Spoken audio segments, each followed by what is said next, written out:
Mm.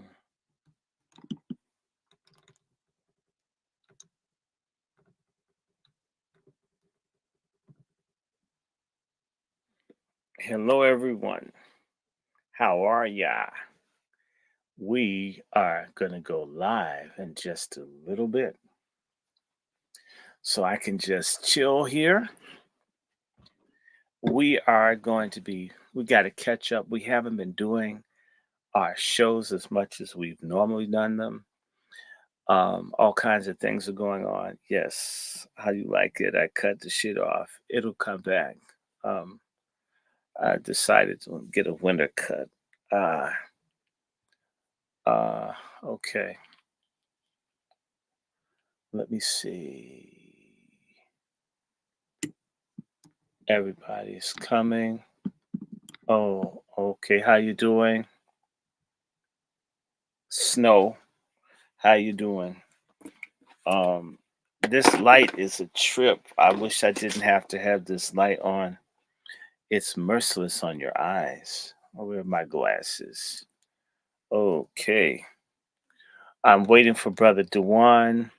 Snow, how you doing? We're just having fun, man. We're just tripping.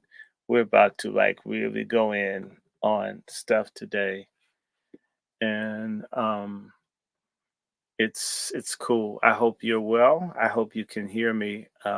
And let's see.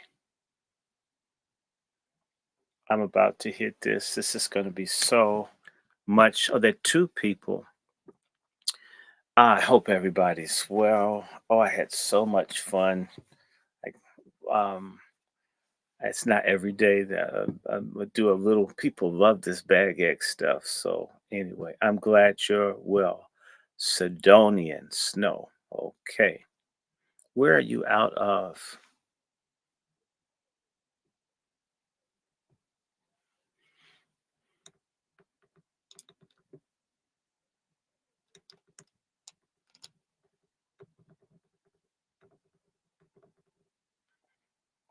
Snow, where are you out of? Where are you calling out of? Rochester. The guy who did the Angry Black Man's Book Club website is in Rochester. In fact, they're from Rochester. So, hello, welcome, Rochester. So, I'm waiting now. Okay, Rochester. I've never been that far. I haven't even been past New York. Just go to the city and never go upstate. Never. Uh, Anyway, so we're good. We're good. We're good. We're waiting on brother Dwann B. I want to say MFM to everybody. We need that MFM.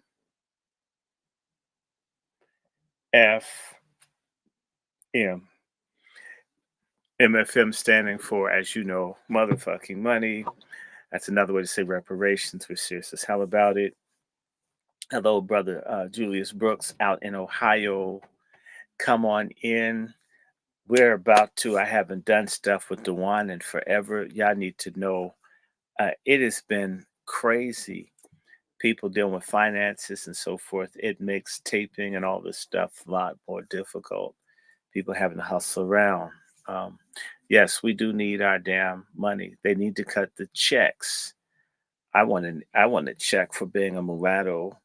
I want a check for being a goddamn Indian. I want a check for being a Negro or black, whatever the hell. I mean, I need multiple checks. I want a check for being a Moor.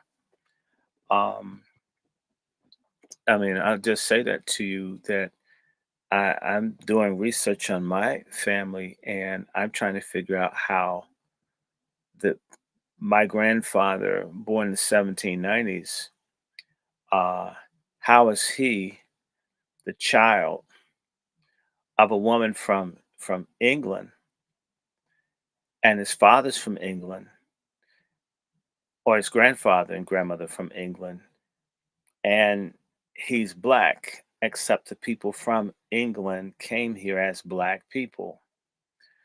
And I'm just saying, a lot of them got dogged. So I want to get paid. I need some damn money. Let me see if this man has called me because it's 37.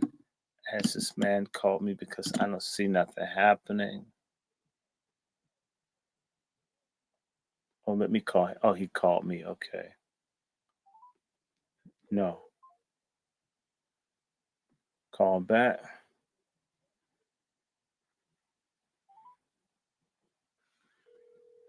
Sorry. I'm right here. Hey, you there? Yeah, I was here. I've been sitting here and just waiting. And so this phones do strange things. Mine go to black very quickly. And Yeah, I was calling. Keep talking. I hear your volume versus my volume. Keep talking. Well, I'm just speaking to the people in my audience here. I Talk. see a white woman to everybody. But we need our motherfucking money. We have to get it. And there's no doubt because it's just okay, cool. Everybody's getting paid but us. Okay. Got it. All right, I'm about to go live on my end. All right. There we go. It's good to have you back, Dr. Short. Hopefully this meeting I'm supposed to do at 7 o'clock. Right. I'm hoping it gets canceled. It's a whole bunch of people texting saying they're sick. So if it gets canceled, we can go longer. Okay. Do whatever. Hey, Brandon Davis. I got hit by 6. I have relatives named Davis. I think somewhere in Mississippi. Welcome everybody. We are here. We will be live with you in 1 second.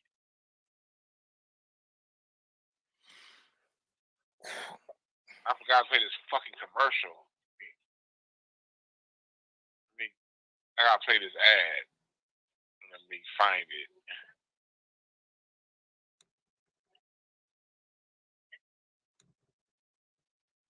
Okay, so anyway, Davis.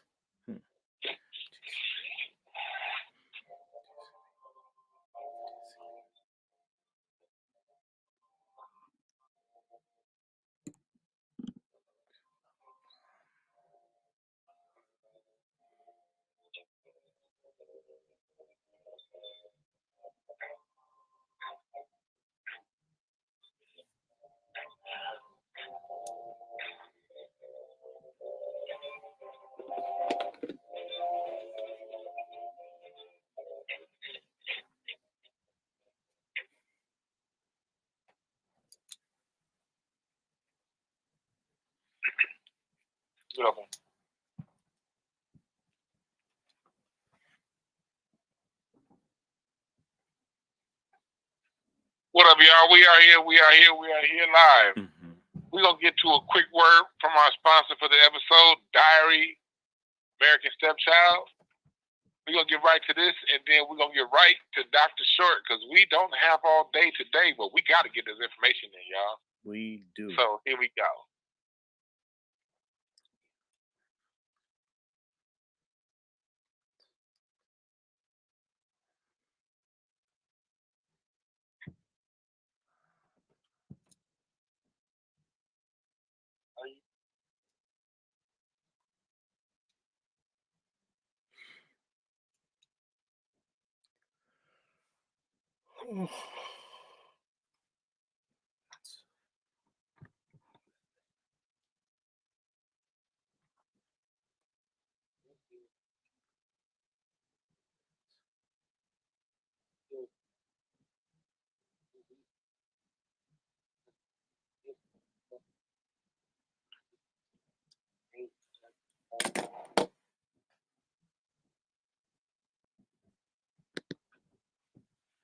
Yeah, y'all want to get that book. It's on Amazon right now.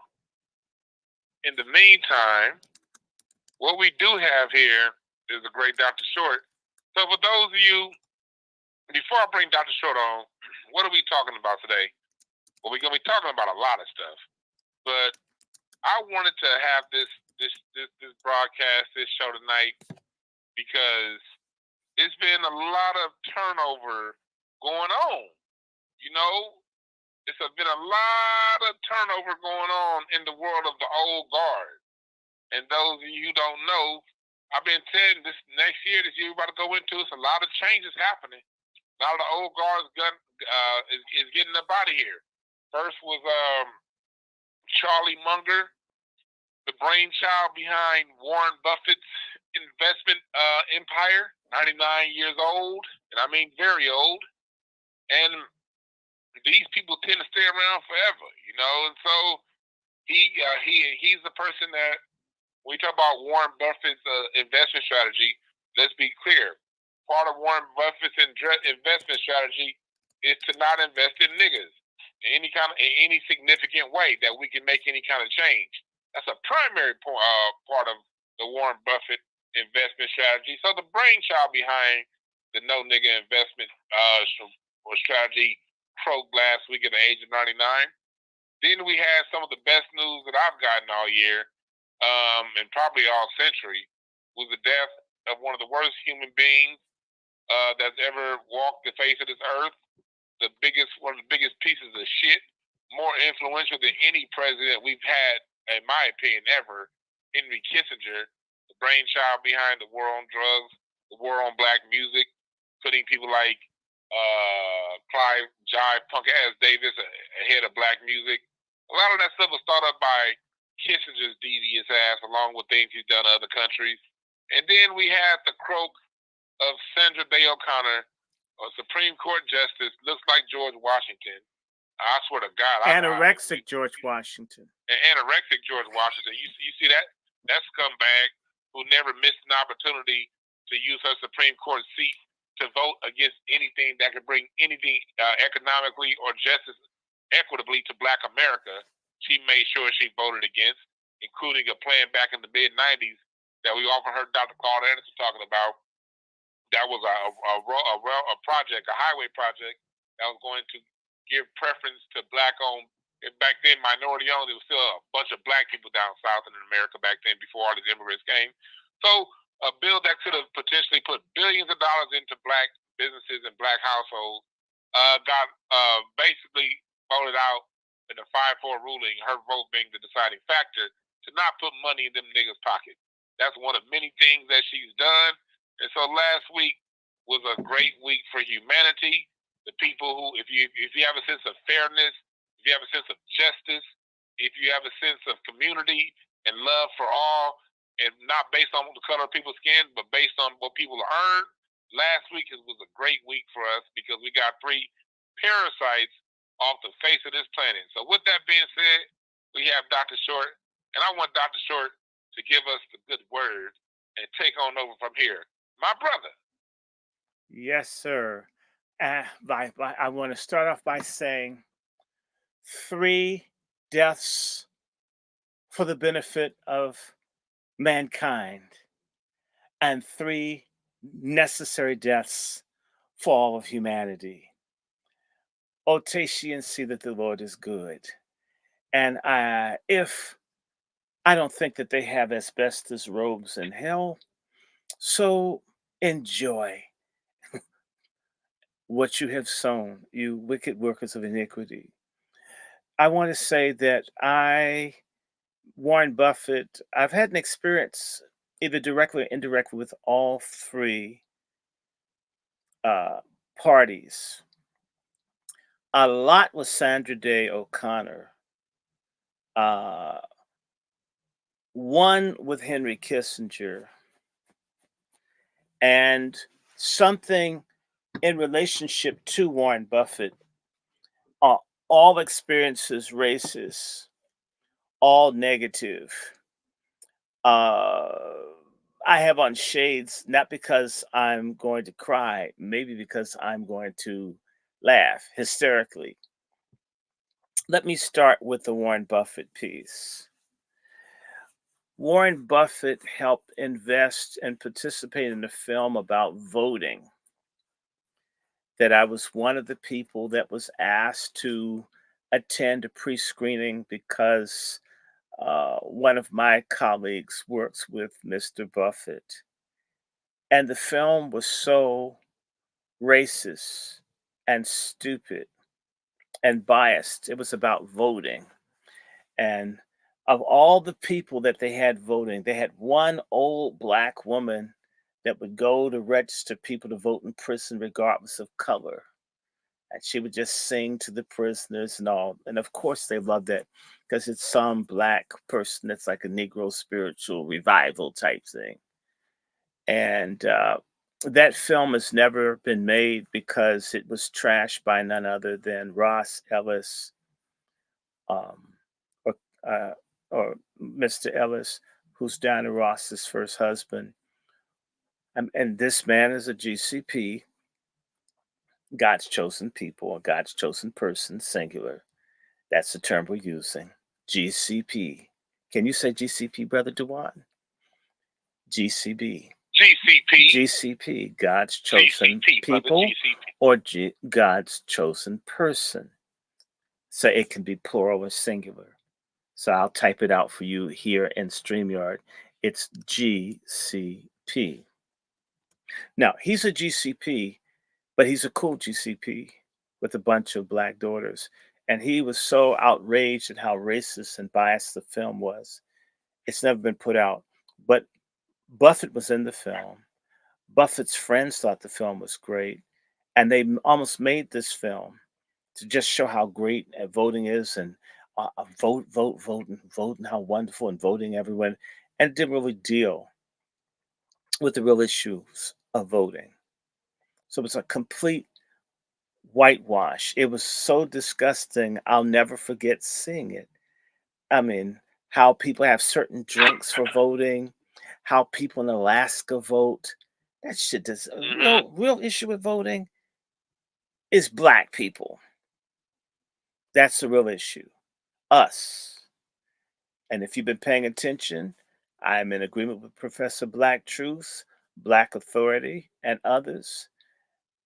They're begrudgingly, these racist devils, admitting that they don't know what's going to come in 2024 because the predictable black vote isn't predictable this time. And nobody's trying to offer us nothing. So if you don't vote anymore, you might want to fight. And all kinds of things are coming out now all over the country. There's an issue of redistricting in the state of Georgia. How many of you knew that in the last 10 years, the black population in Georgia has increased by 47% or more? Let's just round out and say 50%. Now, understand something. If there were 4 million black people in Georgia 10 years ago, then that means there's 6 million black people in Georgia now. You will not see that in the census.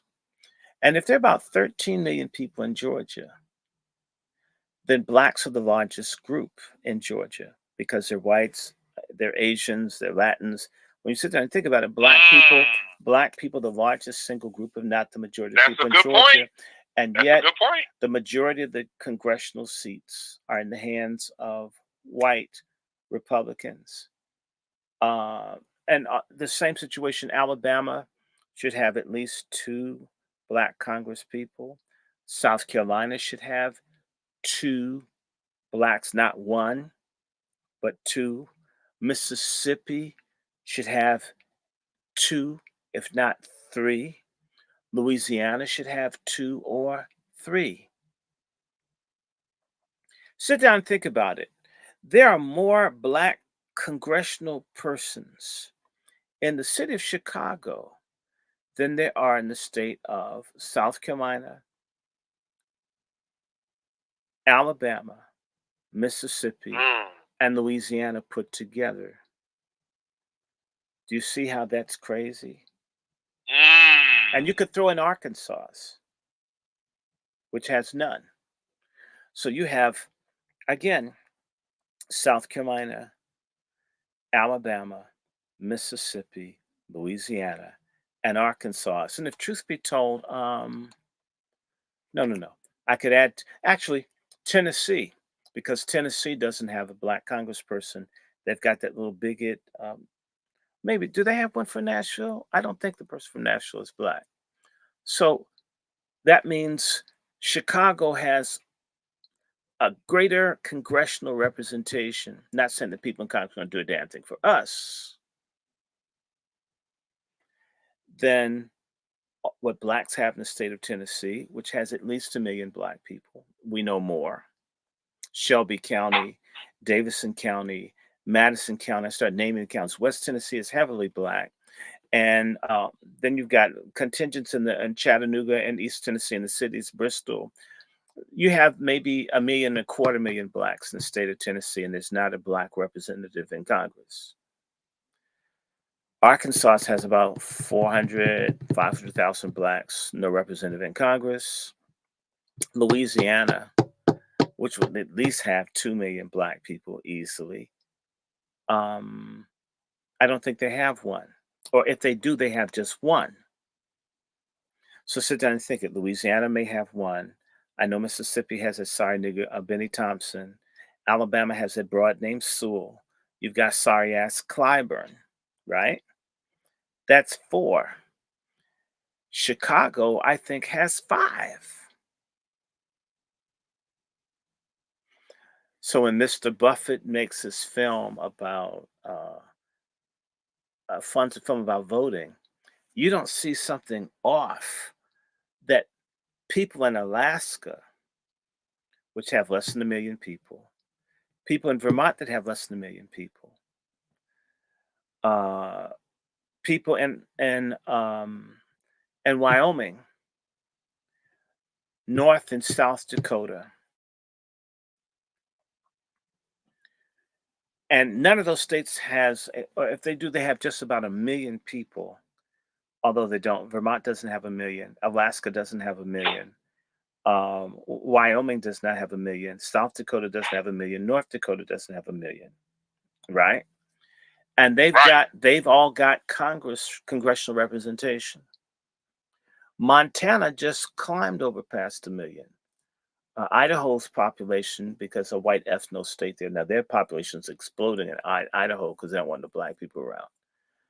But there are areas in the country where there are practically no people, and they've got more representation than black folks in areas where there are millions of black people. There are almost as many black people in Virginia that cannot vote due to a felony conviction. There are actually more blacks with a felony conviction in Virginia that prevent them from voting than there are people in the state of Wyoming.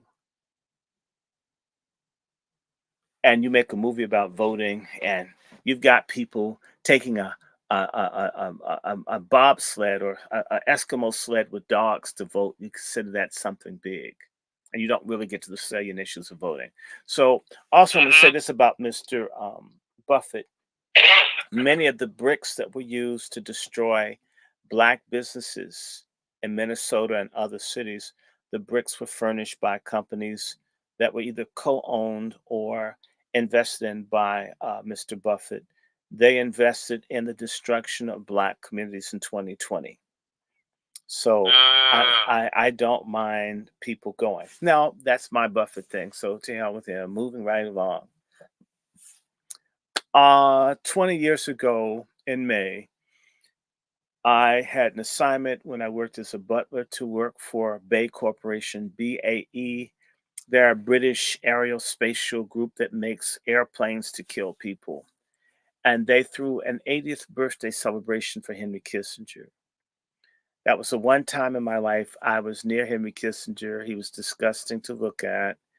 The room was full of racist people. There's practically no black people there. And you could feel the hate that these people live in white Nazi ghettos of hate and eugenics, where you just sit down thinking about ways to wipe out whole groups of people that have done nothing to them. And they can have these conversations with no feeling whatsoever. White Nazi ghettos. And that's my looking at him. And I was just amazed at how run down he looked, how evil you could feel coming off of him, how people were awed of him. They were in awe of this man and all of that. And in reality, I'll tell you something. Dr. Short, did you get sick? No, I didn't get sick, but I thought about Henry Kissinger the day before it was announced that he died. And it's interesting. I thought about 2 people, and both died. One was black that we love. Remember Gene Knight, Mr. Big Stuff? Yeah, G Night. Recipe Who do G you Night. think you are, Mr. Big Stuff? And I was singing Mr. Biden. You ain't Kamala, Mr. Biden. We're never gonna vote for you. We know you wear depends beneath your clothes. Oh yeah, right. Oh yes, you do. If you think so, I had been singing this song for weeks. That's why I need to get with you, musician. We can like do some parody songs. We would be rich. And so I was just singing Mr. Biden. And then I checked, thinking, how's Jean Knight doing? And I checked, and it just popped up that she had died. I miss her. That was, man, I just looked at big ass hair and shit. She's singing on Soul Train when it was in Chicago. You can tell it's in Chicago because the people couldn't fucking dance. The people in LA, those niggas may have been replaced by the Mexicans and the Greeks and everybody else, but they could dance on Soul Train. Everybody watched Soul Train to learn how to dance. I'm just saying. But Kissinger, he was just one of the most wicked, evil, degenerate people. Like, I I don't want to mull over the level of degenerate that Kissinger was. Can you give the people some of examples as to how much of a degenerate this sloth, sorry son of a bitch was? okay. Please. If it's a conservative estimate from my point of view of Kissinger's influence just when he was around the corridors of power in official capacity, you're looking at millions and millions of dead people, millions of dead black people, tens of millions of destroyed black people, millions, if not scores of millions of people have died because of things that Henry Kissinger promoted. Tens and scores of millions of people. Um, I don't care. I know some important political people. I don't give a damn. Henry Kissinger was a Satanist, in my view. He was wicked. He's one of the dirtiest people of all times. And I know there's a hell because Henry Kissinger lived. For all of you that are not religious, you'll get religious if you think about. Let me just give you an example. Uh, when I was 6, 7, there was a civil war that was going on in Bangladesh. Bangladesh had two parts, or not Bangladesh, Pakistan. There was East and West Pakistan. East Pakistan is what you call Bangladesh today. West Pakistan is now just Pakistan. When India was partitioned in 1947, the Muslims fled to two areas that they could be dominant in: East Bengal, which became East Pakistan, and then the Punjab area along the Indus River, which you call Pakistan, which is Baluchistan and Punjab and a couple other things cobbled together. India still has a lot of Muslims, but they're not. They're the majority in Bangladesh, which what became Bangladesh and Pakistan. No, what happened? The Punjabi, the ones on the west side, if you've ever dealt with Pakistanis, some of them are. Let me show you how deep they are. The Pakistanis are so tribalistic and petty and hostile towards people that are not exactly like them. They've got white folks beat. They've got white folks beat. White folk would tell you that they hate black people. I'm at the house, but I'm on radio. Where you wait? And I'm gonna just tell you something. Okay, tell me when you get close. White people. The first time I saw Sarah Palin. No matter how much right wing stuff they talked, I says, I know her. I grew up with people like her. She will fuck a nigga that plays basketball. She could never tell anyone, but I assure you, she loves black dick more than RuPaul. I assure you, more than Billy Porter, more than Little Richard. I know she's fucked black Well, athletes. she admitted to when she was in college, she rode Glenn Rice's soul pole. Yeah, that's what I'm trying to say. I just learned that today, but I told people this in 2008. She fucks black men and preach all that racial shit. I grew up. What I'm trying to say is that white folks will say all this hateful shit. Turn the lights out. Pakistanis. For those of you who don't know, this is Glenn Rice on camera. This was the year 2000 when the Lakers won the championship. When my squad went 67-15, and we beat the Portland Trailblazers in the 7-game series. This was Glenn Rice. My dad used to call him old cheese eating nigga because look at his teeth. It's like he always had a mouthful of cheese in his mouth. Oh, and okay. He's one of the greatest shooters of all time. He at one point in the All-Star game in 1998 broke the record for most points in an All-Star quarter, All-Star game quarter with 25 points in the quarter. And yes, for you Jordan fans, Michael Jordan did play in that game, but Glenn Rice was the man. You know what I'm saying about that? Was one of the greatest shooters of all time. When he put the ball up, the ball went in. And when he put his balls up with Sarah Palin, they went up in her jaw. That's right. It did. And you know what? There's one position that he didn't play when he was in basketball. Do you know what it was? What was it? Plaque guard.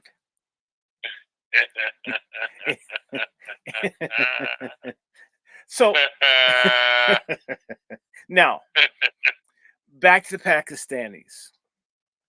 The Pakistanis are so anti everybody that's not exactly like them, until in certain places in the world, they've got some of the highest rates of narcotics addiction. I'm serious. I mean, the Afghanistanis, man, if the Pakistanis had good money, real money, because the country's broke. Only reason the country's not wiped out by drugs is that they're too broke to buy the shit that's made in Afghanistan. That's how broke Pakistan is. They ran out of money. So they're like basically broke. But they have enough pride and shit, you know. They have a lot of pride. They are so anti everybody else until they're literally fucking themselves out of existence in certain countries because they will only marry cousins and shit. I mean, their survival of their damn species is at risk because you're not my second cousin. I don't care how hard my dick is. I can't screw you. I got to screw someone, you know, where we've got to. I want autistic children. Do you understand me? So, in England and in the British Empire, or should I say the United Kingdom, more precisely, the Pakistanis, almost 1 in 6 Pakistanis is disabled due to excessive inbreeding. So many of them are retarded, got problems, missing heads, cleft palate, because you know, you're just trying to keep all the pussy in the family. That's why they are. So, Dr. Short, that's why they always wanted to donate 69 cents a day to a cleft palate motherfucker in Pakistan because they was cousin fucking. Is that what? Huh? Right, but I tell you something, and I'll tell you, you can keep it because can you imagine getting a blowjob from a person with a cleft palate? I'll pass. Oh no, I don't even want to think about that. No, right? So they're so inbred until they've literally disabled 1 in 6 or 1 in 5 Pakistanis have been destroyed by being against everybody else to the point where their demographic isn't going to grow or develop because it's so against everybody else. I can't. Pakistanis are good for if their sister speaks to you, they may kill the bitch for violating their honor. So it's interesting. She can't speak to you. That's violating their honor, but she can fuck her first cousin and have retarded kids together. I mean, to me, I'd rather you speak to me and not have retarded kids. But let me be culturally sensitive. Let me respect people's culture. and let them have all the kids with Down syndrome and cleft palate that they want. Hey, meet anybody Muslim? You want to meet some people that won't pray with your ass? Pakistanis, they have their own little line and shit. Are Afghanis like that? No. Afghanis are cool. Bengalis, they have a lot of Lido pizza and shit. They're cooler. Now, what I'm saying is that Pakistanis are mean as fuck. To each other, they're always fighting and violence and coups and shit. They fuck over the Baluchis. I could get into that, but I don't have the time. I'm just going somewhere. That these Pakistanis from the Punjab and other places that see themselves as some kind of master race, as such a master, they want to screw their own sisters and brothers. Go figure that out. That's between, have a little talk with Jesus. Don't ask me. I'm not God. Ask your pastor. Look, they hated the Bengalis because they were darker and sometimes shorter. And they mistreated those people so badly because the economy of Pakistan in reality of the United Pakistans was carried by the people in East Pakistan. They were producing all the wealth that floated that broke ass country. All they have, the only thing they have is an atomic bomb that they better not drop because the Indians will blow them the fuck away. So you got a bomb and can't use it. That's like having a dick and having to be a priest. A good priest, not a bad priest trying to knock up the altar boys. I had to correct that. Now, and what happened when the Bengalis got tired of the treatment, they started a movement for more justice.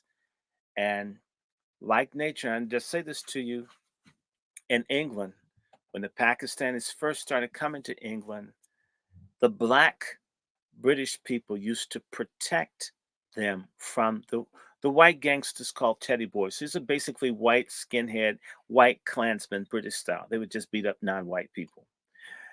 Do you know that the blacks used to protect the Pakistanis, but the Pakistanis hate black people so much?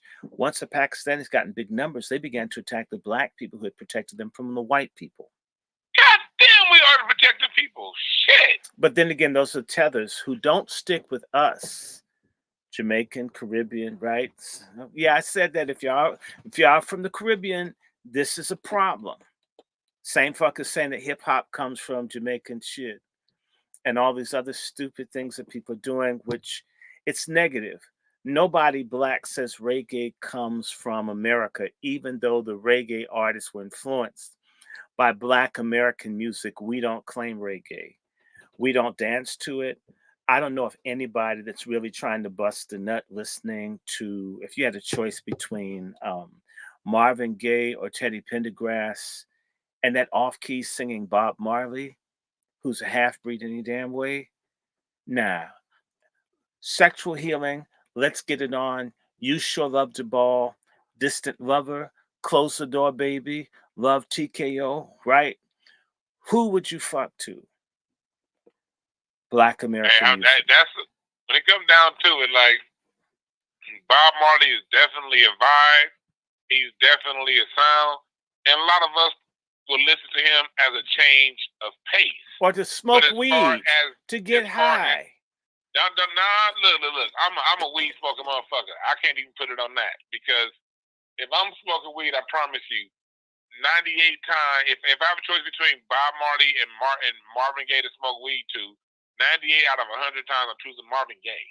Okay. I'm dead serious. Like the I Want You album. When you puff a blunt to that to the songs and the orchestration that Leon Ware had on that album, your mind is gonna go to 15 million more. You mentioned the song earlier. You sure love the ball. Just the string orchestration of that song, You Sure Love to Ball, is enough for your weed high to go from minimal to maximal. So yeah, even on the weed smoking tip, I'm probably gonna choose Harold Melvin and the Blue Notes because it's nothing like smoking a joint to I miss you, miss you, miss you, miss you, miss you. And this is why I realized one time when I was smoking weed, Dr. Short, that whole song, as much as I love that song, I Miss You, one time I was puffing a blunt, And I realized it wasn't until 6 minutes into the song that he mentioned their son they had together. Yeah, He spent the little whole son. goddamn time. I was like, oh man, this nigga ain't shit. He talking for 6 minutes just now gonna mention the kid. But I didn't realize that before I was puffing a blunt to it, sir. And so that's just my damn point. And so, you know, I love that you sure love the ball. And I mean, there was so many, but no, my point is, again, for all the tethers out there, we never claim other people's stuff. We always give people their props. We have what you say we don't have. It's called culture. A barbarian takes what someone else makes and says it's theirs. A racist does that. A tribalist does that. And so, you know, I just said that. So my point back to the Pakistanis is that you can't make them like you. I had a Pakistani student that I did a lot of stuff for. The minute that fucker saw me outside of the school, that person didn't even speak to me. Act like they didn't know me. By the way, they had some of that inbred shit. I'm just saying. And that's why a lot of their asses are suicide bombers and fanatics, because they're fucking crazy from being too inbred. Yes, I said it. I don't care.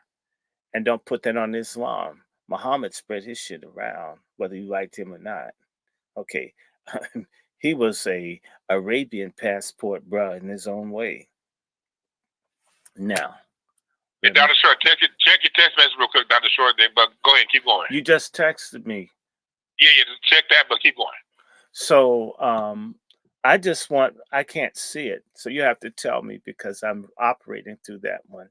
I have all. Are you on now? Oh, I thought you was a different phone. Yeah, hey, I got a sorry ass tenant that got an issue. I gotta take care of the tenant issue. I'll be back in a couple minutes. But Dr. Short will take over for the rest of you guys, and I'll be back in about 5 minutes, y'all. You'll be back in 5. Okay, well, wonderful. So while Brother Dwann is out dealing with the shithead tenant, I was telling y'all, when you do these lives, crazy shit happens. I was supposed to do a live earlier, and someone messed with my mother's phone, and this happened, and somebody did something in the yard. I had to go out and deal with them. Yeah. Anyway, so let me just say to you, back to this East Pakistan.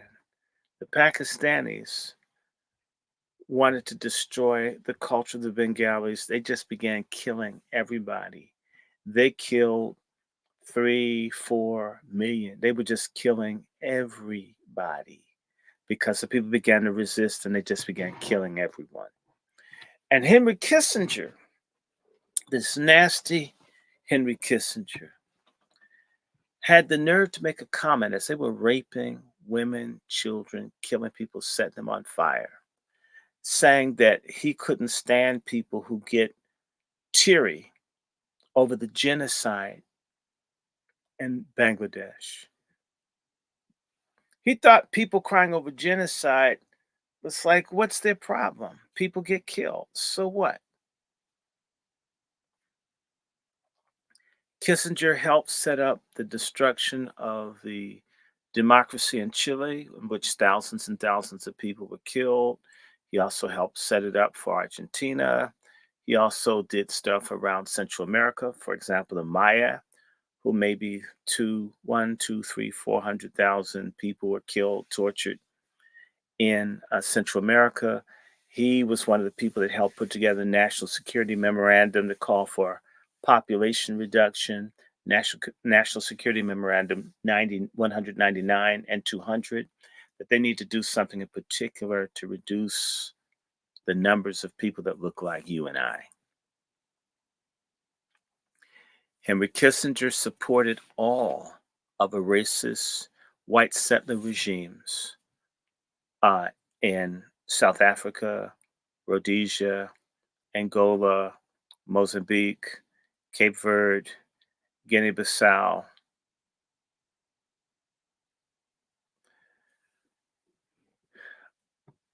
Millions of people were displaced or killed or destroyed by this. Kissinger is one of the main people that backed apartheid. That killed a lot of people in Africa. Kissinger was for doing things like promoting more weapons being shipped to Africa and other places so there would be more wars as a means to keep our numbers down, to kill people, get people to kill each other. Yeah, war is good. Henry Kissinger was one of those people that was around when the United States bombing in Cambodia may have killed two, three, 400,000 people. Can you imagine? You're in a rural area in Asia, and American planes just come and they just bomb the shit out of people not even fighting. They just live there. They're dying because they're there. And supported this stuff going on in Laos. So one of the people, remember George Floyd had a little Asian dude that stood there as they strangled George Floyd. Mama, right? Remember that Asian dude? He's from Laos. He's Hmong. These are the damaged people that fought for the CIA and ended up being on the receiving end of ethnic genocide for being sellouts in their own country. And they had to bring all those people here. Henry Kissinger supported all the torture, killing, and stuff that went on in Vietnam. So American involvement in Indochina may have taken 3, 4, 5 million lives. And the aftermath of the bombing that Kissinger signed off on and advocated, probably, you had a further genocide in Cambodia in which maybe 2 million people or more out of a population of 7 million died. It's a lot of dead people, isn't it? Torture, killing. The situation that you see in the Middle East and Palestine right now, had Israel not been as heavily supported by the United States in terms of arms shipments, and Egypt, when it was trying to fight to do something for this Palestinian issue, have been able to put them in a position where they had to negotiate instead of them having a sup- such a great disparity in terms of military superiority that they don't have to listen to anyone.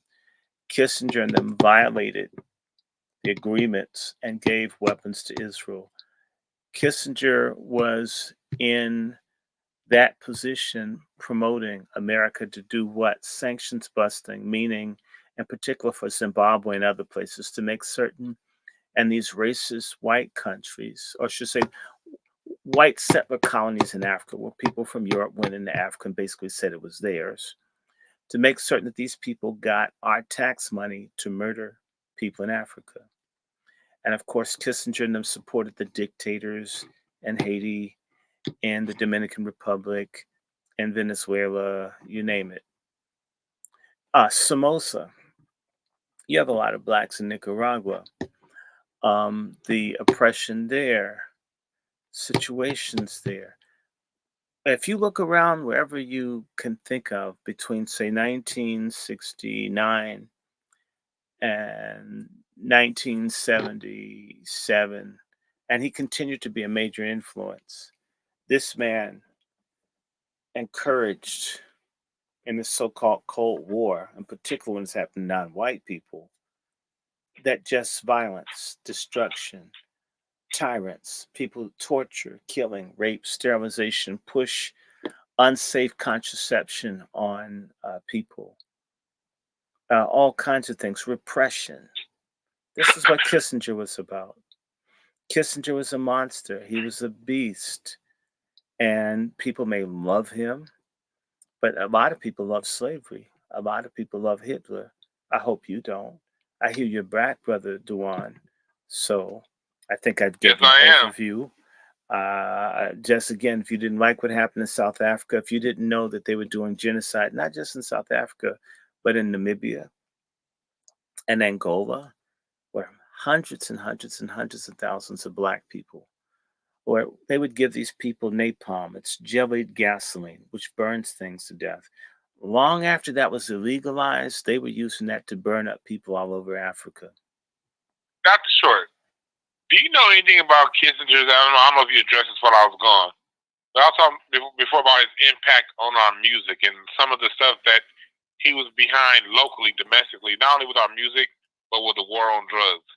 Did you touch on that while I was going? But if not, could you go there? No, I didn't, but I would say to you that the war on drugs, if we go even further, the whole drug thing was started as a war on black people, Of wherein the course. CIA, for their black budget in the late 1940s, didn't get enough money from Congress, but they did get the leeway to take drugs and dump it in New York, Washington, D.C., Chicago, and in particular, target the marketing of drugs to Black Americans through popular jazz musicians.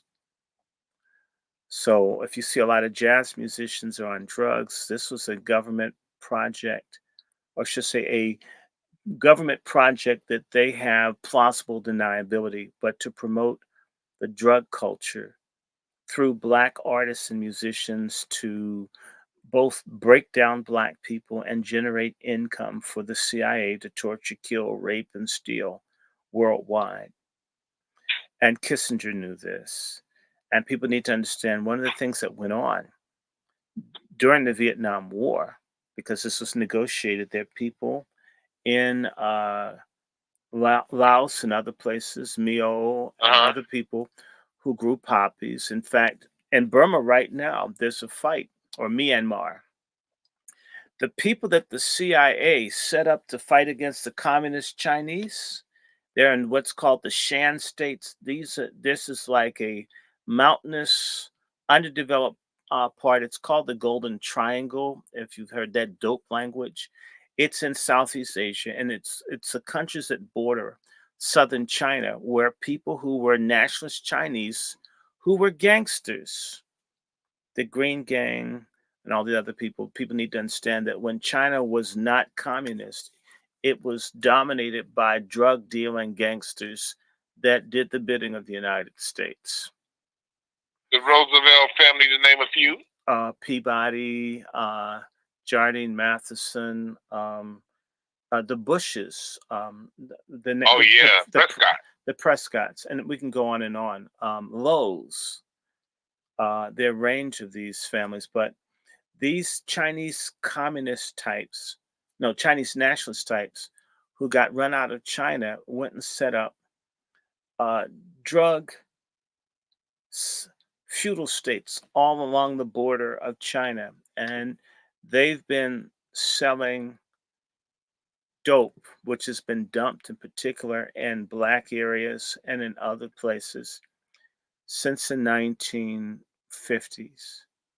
Uh-huh. And so this breakdown of the black family and other things isn't just jobs, but you've baptized us in narcotics, and the government's in on it. And these drugs really hit the black community harder and harder with what the Vietnam War. And there was an agreement through, like the CIA had its own shipping air force that brought drugs over called Air America. And Uh-huh. so, as long as America was in Vietnam and he was, Kissinger and them helped extend the war, they didn't want to end the war. They were making money. Raytheon, McConnell Douglas, all of the wealthy companies that were selling airplanes, parts, missiles, bullets, bombs, suits. Jack I mean, Northrop. all of this, Grumman, Boeing, all the people were making money off Vietnam. They're also making money off the dope, the banks. And our community was being sacrificed. Kissinger knew all about it. And if you sit down and you think about it, Kissinger and associates were always giving advice on how to deal with foreign things, and he was always involved in attacking communism. So, one of the places that produces a lot of the heroin in the world right now is Afghanistan. Afghanistan didn't produce a lot of heroin when they were under the communists. Right. Afghanistan began to produce the heroin in large amounts once they got rid of the communists, pushed by America, and of course, people listening to Kissinger and other people. And in case you don't know, people think that Vladimir Putin is the worst person in the world. If you knew that 1 million Russians had died from drug overdoses in the past, say, 2 decades, as small as Russia's population is, you'd understand why a dude don't care nothing about what America says, because he's fighting for the survival of his country, love him or hate him. So this drug culture that's sweeping our people up, it's getting others, but it's hurting us more.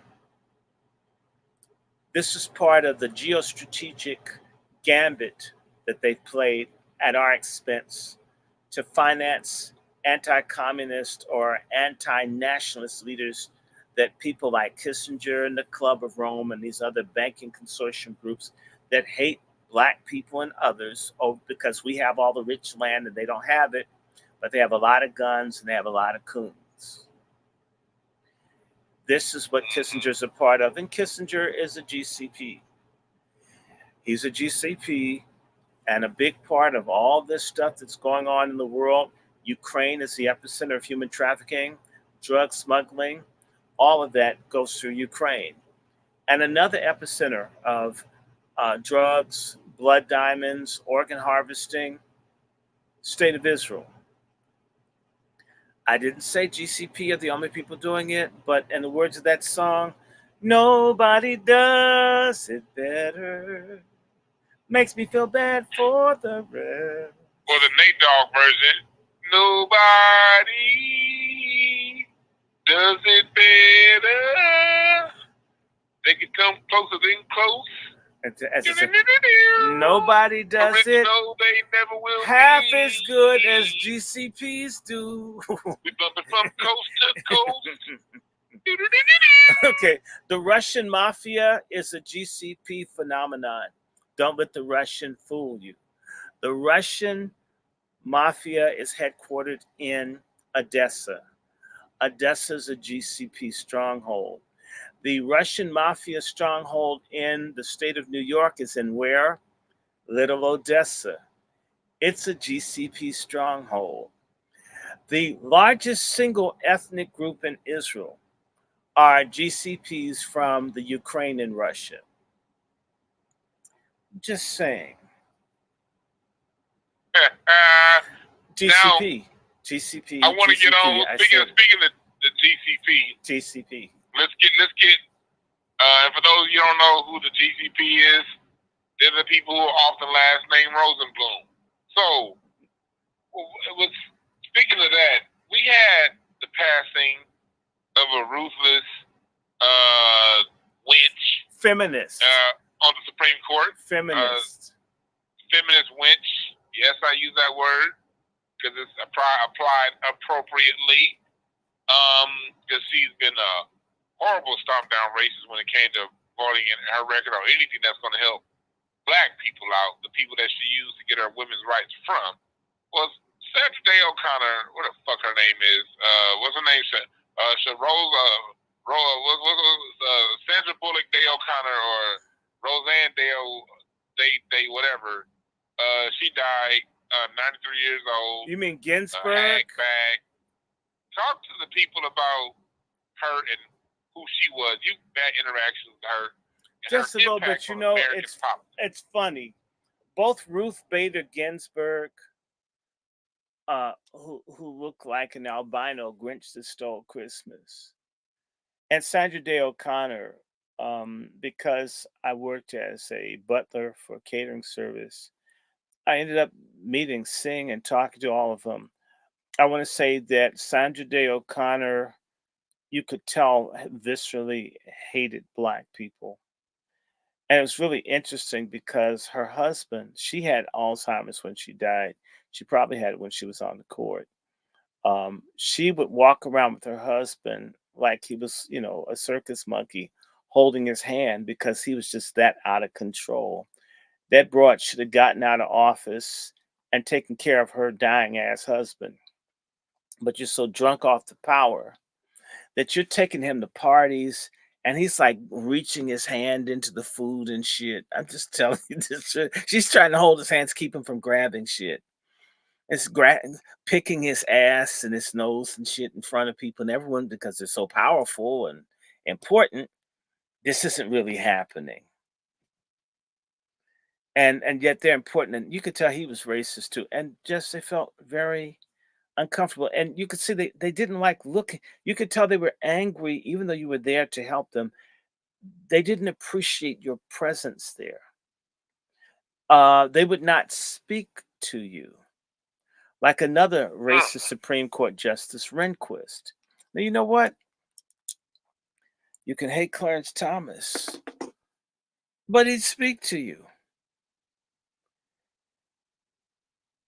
not the white ones. Uh-huh. I'm not giving Clarence Thomas a walk. Rehnquist was nasty, and I remember Rehnquist was when he was so sick, and but they are so they hate our guts so much. They're so committed to our destruction, they won't even retire because they're trying to finish us off. I mean, I remember Rehnquist, his body was contorted, and he'd just walk around like this. And if the public had seen how he looked, like, send his ass home.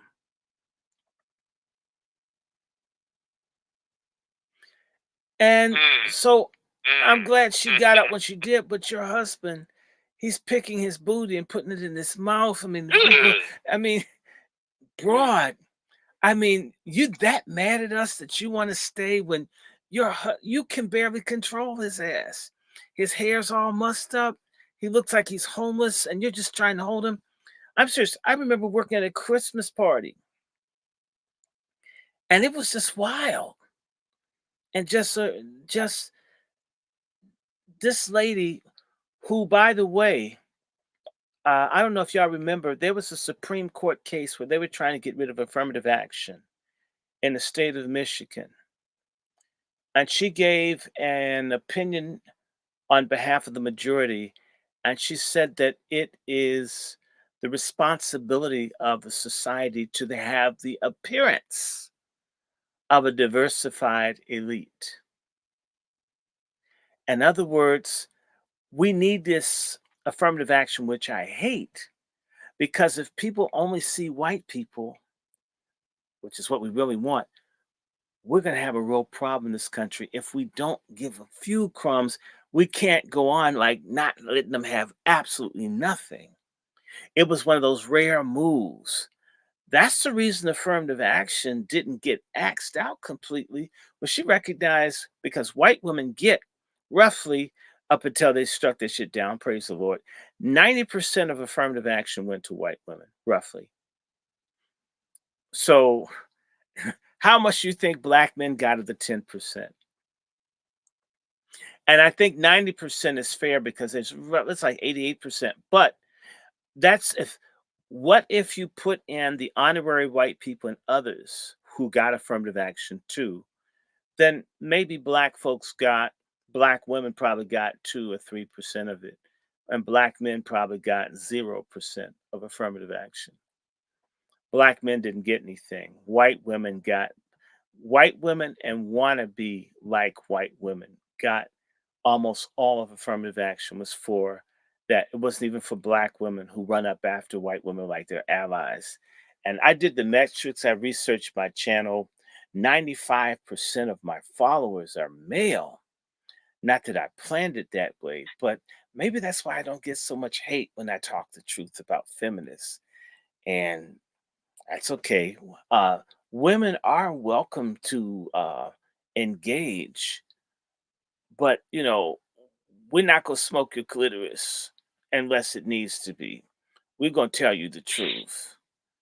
So black women got more than black men did, but when you think about who did the most dying, who did the most advocacy, who did they assassinate in resistance to affirmative action? It wasn't black women. So who put out the maximum effort for affirmative action to come into being got the absolute least out of it.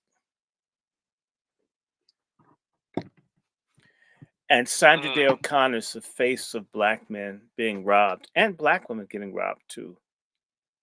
Hmm. Wow. And of course, she See, supported abortion and of baby course. killing, and She's for, same-sex marriage, all kinds of stuff. And when you sit there and you think Yeah. about it, they'll let white folks get same-sex marriage, but they're gonna fill this country full of people that they classify as white. Even people from Africa being forced to put white on their documentation, North Africa and other places. I have an associate that was Egyptian. They put him in a mental institution. He's darker than me. He refused to call himself white. They said he was crazy, had him locked up. You can't refuse being white. We say so. So she was a bigot and she was part of this thing. She was put in by Nixon. And all these women that felt empowered, well, they're white women. The only people that think they're getting something out of the women's movement are dumb fuck black women and faggonist men.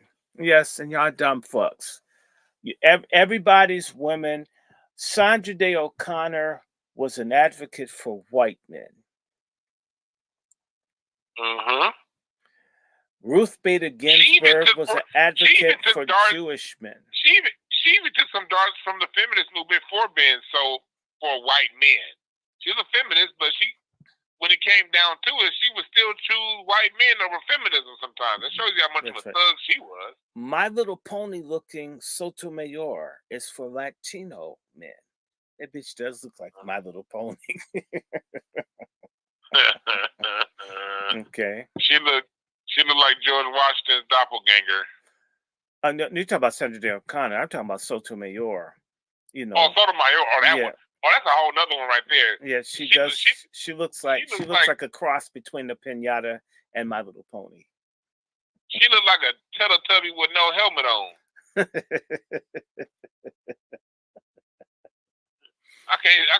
Sotomayor. And Obama's proud of that pick too. Shows you how much of a punk he is. Well, he's proud of Larry Sinclair. He's proud of that pick. Okay, so we know Obama doesn't have any taste in his mouth or in anything else. Mm-hmm. We dog you, Obama. We are going to talk about you. So, Sandra Day O'Connor was part of the dismantling of everything that had been fought for by the black reformers like Thurgood Marshall, Arthur Fletcher. This stuff basically was dead by the time the bitch stepped off the court. Mm-hmm. And just to make certain it was good and dead, they put O'Faga in the White House.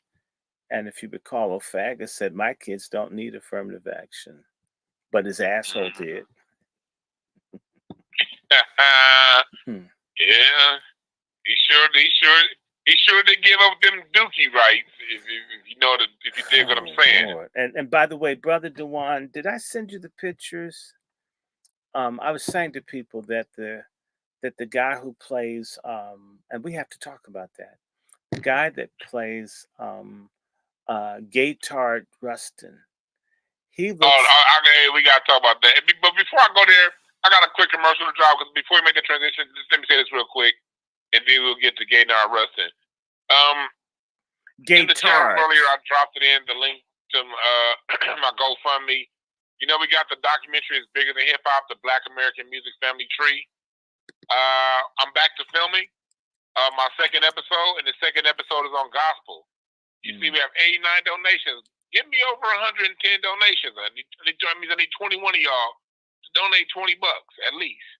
And man, do what you can do. If I can get 30 y'all, not if.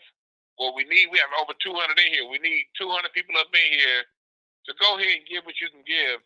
Because I really want to get Dr. Short in on this next episode, but that's going to require me to do some remote filming down over in D.C.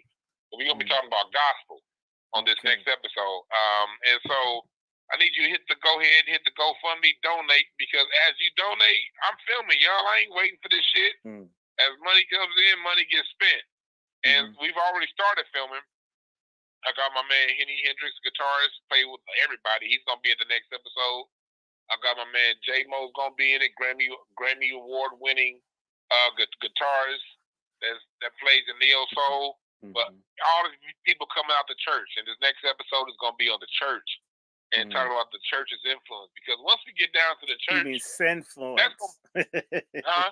sinfluence. But the thing is, Dr. Shore, as you know, the minute we get down into the church and tell our music from the story of the church and that perspective, can't nobody else claim shit because don't nobody else come to church with us. They hate us too much to come to church with us. That's right. And so the fact that church is the most segregated hour of the day, according to both Malcolm X and Martin Luther King, and that's the place that all of our music gets curated and put together and refined before it gets put out to the public. We got to tell that story. So I'm definitely gonna want you guys to be a part of that. And I was going to say, you know, you see Dr. Short's Cash App. You see his Cash App right there. Please Treat me like I'm Dr. white. Short's cash. Because as much shit as y'all hear Dr. Short talk, we all hear him talk when he says Mister, and when he says and Dr. Short's a very polite person. He's a very kind and generous person. Dr. Short is just somebody who don't take no shit when people are fucking with our people. So he has absolutely no filter when it comes to people who screw over black people. Man, woman, LGBT. If a midget rat did something to fuck over black people, Dr. Short's gonna have heat for him. So please do not mistake his bluntness and his sharpness for anger or for anything like that. No. Dr. Short's a very kind-hearted person. So we in the month of December, I'm going to personally donate some money to Dr. Short's Cash App, and I would like to see feel you like guys a ho do now. it too, because you know we got to show how much he loves us. He's taking our time with us, and he really is the gentle soul that you guys know he is. But like I always say, people think gentle means being a punk. The only way you can stay a gentle soul, the only way you can stay a kind person, is if that comes with a very strong, fierce defense system. And so please do not get it twisted. But understand that Dr. Short is here for us. He's here to give us this information. He's been there in angles we have not been. So we want to show him love. Make sure we show Dr. Short some love. So I wanted to give that commercial break real quick, just to reset and show people where we are. And we was about to go there. So Dr. Short, please go right ahead. I just want to give you a joke, Dwann. If James Cleveland had a double-sided hit in Sodom and Gomorrah, what would those two songs be? Pimps Up, Hoes Down, what? No, I Don't Feel No Ways Tired and Peace Be Still.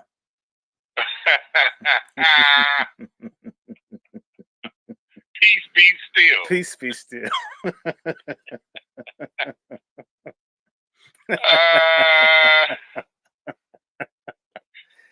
Okay. Yes, we do disrespect. You know,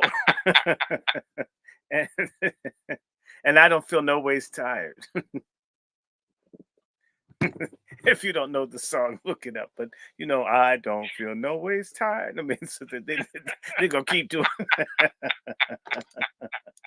So. Like I don't care what nobody says, but with him and Kissinger, when they said "Swing Low, Sweet Chariot," he looked like he built the first chariot in ancient Rome. He looks like if they did a spiritual for him, it would be "Slow Down, Moses." He'd be trying to keep them from getting out of Egypt. I swear to God, Sandra Day O'Connor she looked like my incense smoke. I don't know what the fuck is wrong with this right here. Something. She was evil. I'm just telling you. I remember the last time I saw her, she glared at me like, "Nigga, get out of my way." My responsibility is to make certain that people get their refreshment, do this. Just like almost don't touch. She was she would like get into, if you do butlering, catering, so forth, you try to make certain that people get, you go around, you're in LA, you have to make certain that people get the shit that you pass around because people can complain. Yeah. She basically didn't even want to just nigga go away. It's like, wow, I'm not trying to be around you. I'm trying to do my job for another white person. I don't need to be around you. I'm not fighting to be around you. In particular, I would not like to wake up next to you. I mean, I would think I was like in and a dinosaur bone repository. That's why he didn't palish his no. So yeah, I got to meet Scalia. Yeah. He it was strange. Rehnquist was strange. Ginsburg, her husband was also going crazy like her. She's trying to stay in. Bitch, need to retire. These people derive energy from hurting us and keeping us down. It keeps them alive just to wake up and slash out and do something to hurt us. But there's so much more going on in the world, brother. So we, what's that song? I love it. Peter, Paul, and Mary. Leaving on a jet plane. Right? Leaving on a jet plane. Hope we don't see your ass again.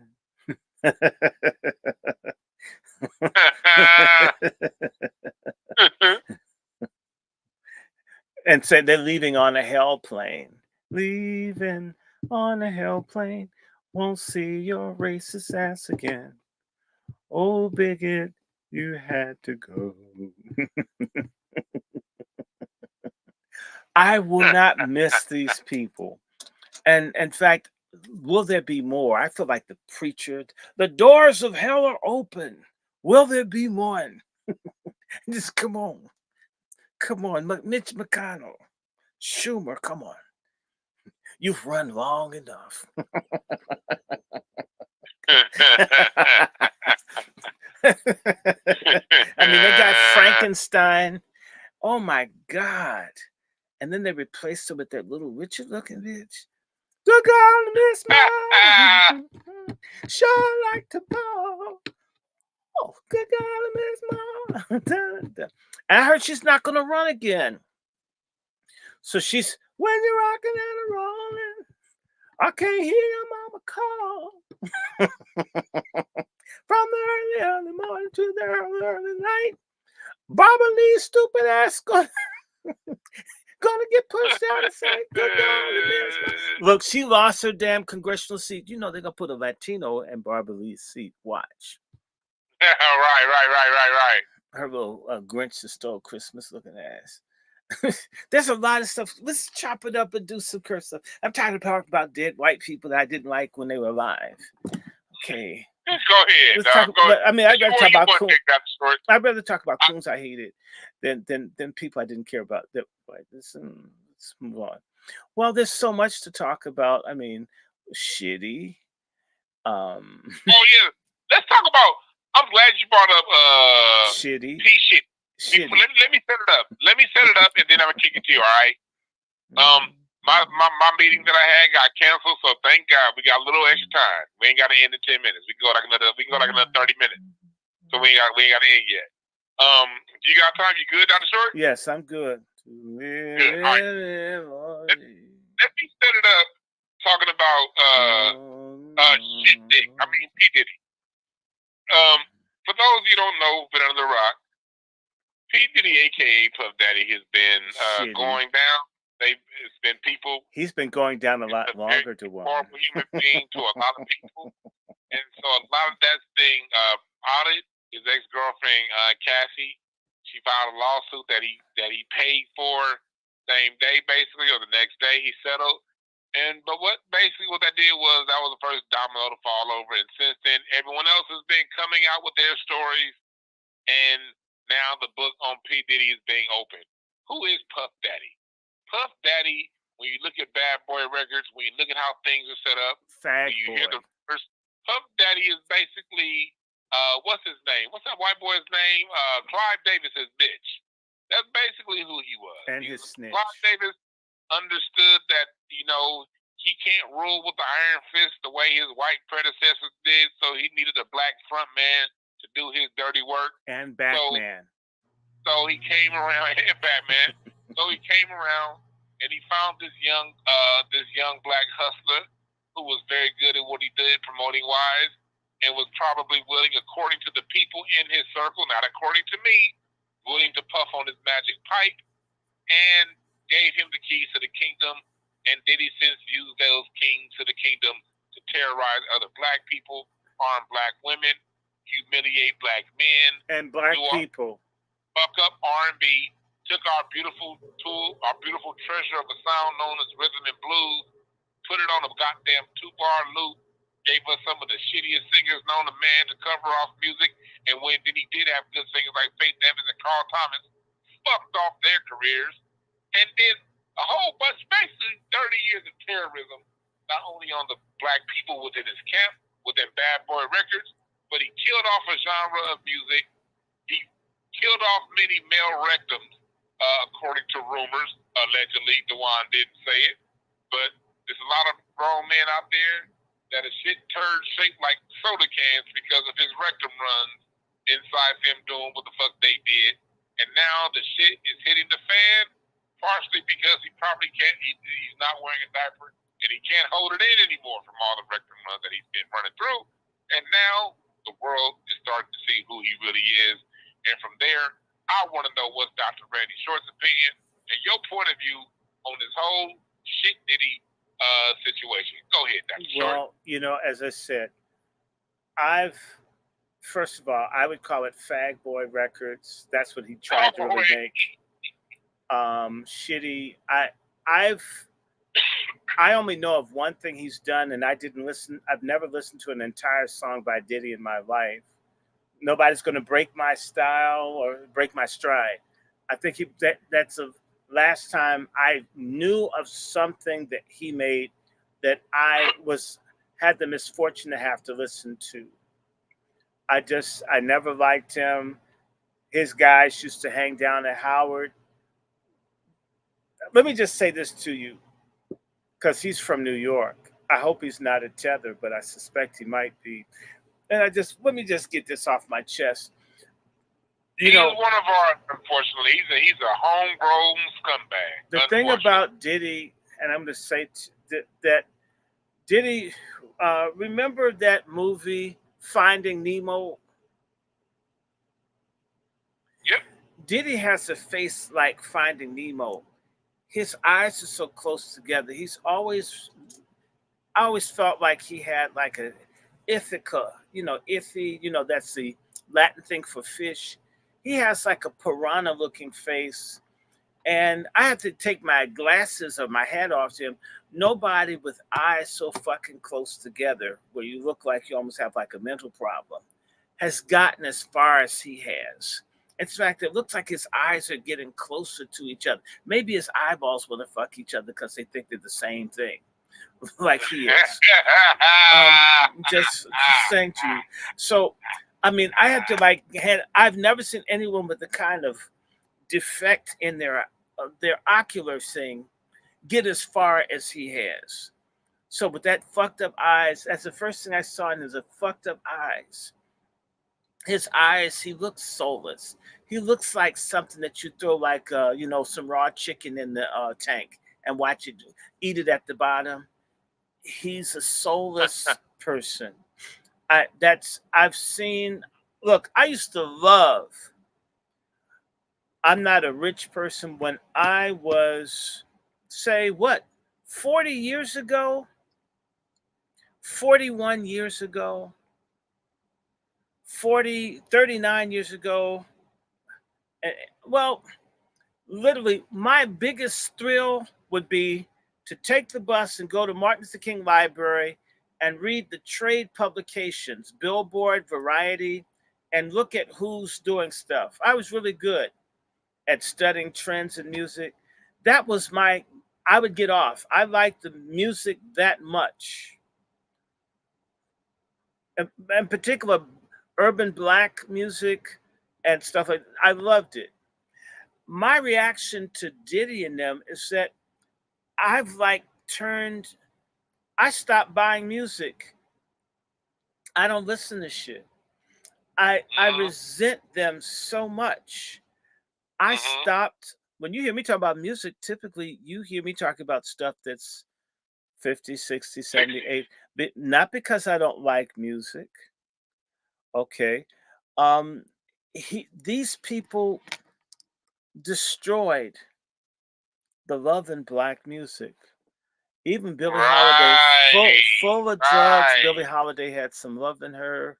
Marvin Gaye had some love. All this, no matter what you say about them, there was some spirit. These people have created a soulless, dead music, and I hate them for this. If you understood that my first jobs were all about getting enough money to buy records, as many records as I wanted. That was my thing. For you to come along and for me to just say, it's sort of like if I'm eating a pizza and someone throws a booger on it. I'm not going to eat any more pizza, no matter how much I liked it. And I'm going to hate who threw the booger in it. He threw a booger in Mm-hmm. my pizza. And I haven't been the same since. And there are other things I'll just say again. My best buddy out of divinity school is Ray West, who's Kanye West's dad. Whatever they began to start Kanye or introduced to Kanye being around did it, that's a friend of mine's only child. Mm-hmm. They destroy. Now I want to say this. Now I'll get back to Howard and people like that. Here in DC, the real nigga DC types from here, they don't mind people from LA are cool, although they're seen as kind of superficial. We like people from Oakland. We love people from Chicago. Philly's okay. We think people in Boston are off, so we don't give a damn about them. Um, well, as many gay people as we have, we think people in Atlanta are fruitier than we are. Miami's okay. Um, the Carolinas are okay. Mississippi gets a lot of respect. We figure if you put up with white people like that, because we don't put up with them here until recently. We think people from Memphis are crazy. New Orleans is crazy, but they're black. But a lot of DC people do not like New Yorkers, hate New Yorkers. Mm. Arrogant, shisty, grifty, backstabbing, ungrateful liars. That's right. I'm just saying to you, I God remember damn. being an undergraduate and a graduate, but I'm just telling you, Howard, man, when Diddy and they were coming, literally the thugs from the neighborhood, people who couldn't even read and write, would come up and ask, "Who's from New York? We're gonna fight you. We're gonna beat your ass. Y'all talk too much." People literally go For around real. look. These are black who just want to beat someone from New York's ass because they you know they're covenant breakers. They're a lot of them. I'm not saying all, but and it's not upstate New York. It's not Buffalo. It's not Albany. It's not Poughkeepsie. It's not Schenectady. Right? It's not Hamilton. It's not. It's not them. It's not even people on Long Island. But a loudmouth type in particular from Brooklyn. Harlem, but Brooklyn, fucking hate people from Brooklyn. I don't, I'm just saying. And I know this, like when I was in the dorm, people say, the group of guys come up and say, we're from DC and we just want to kick some people from New York's ass. Everybody that's not from New York separates and we'll beat that. Y'all can leave. We just want to beat someone's ass from New York. This is our city. and and there were like fights.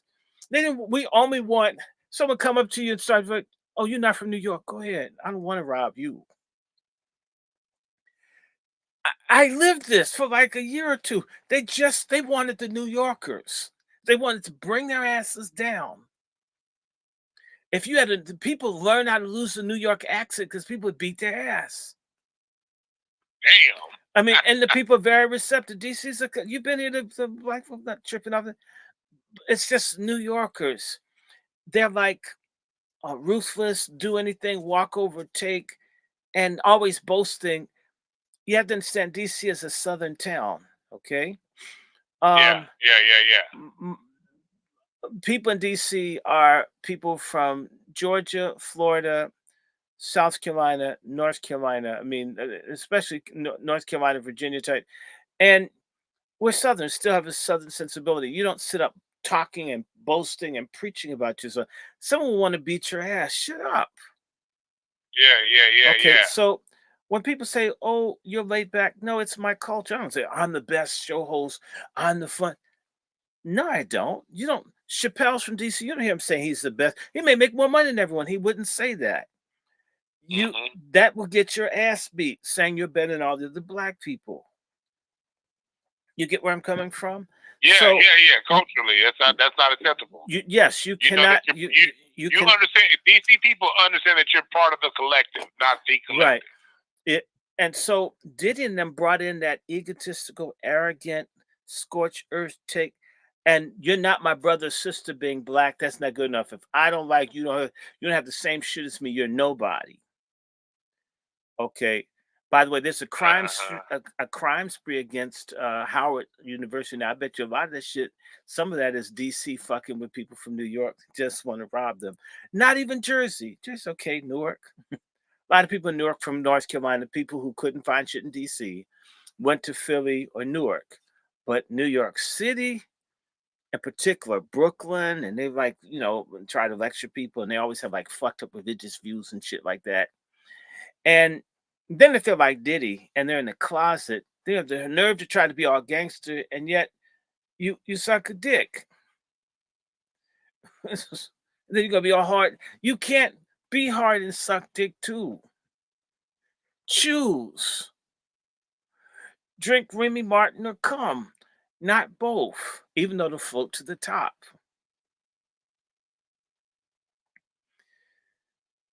Hmm. So his whole New York thing it's offensive to me to because people don't like him.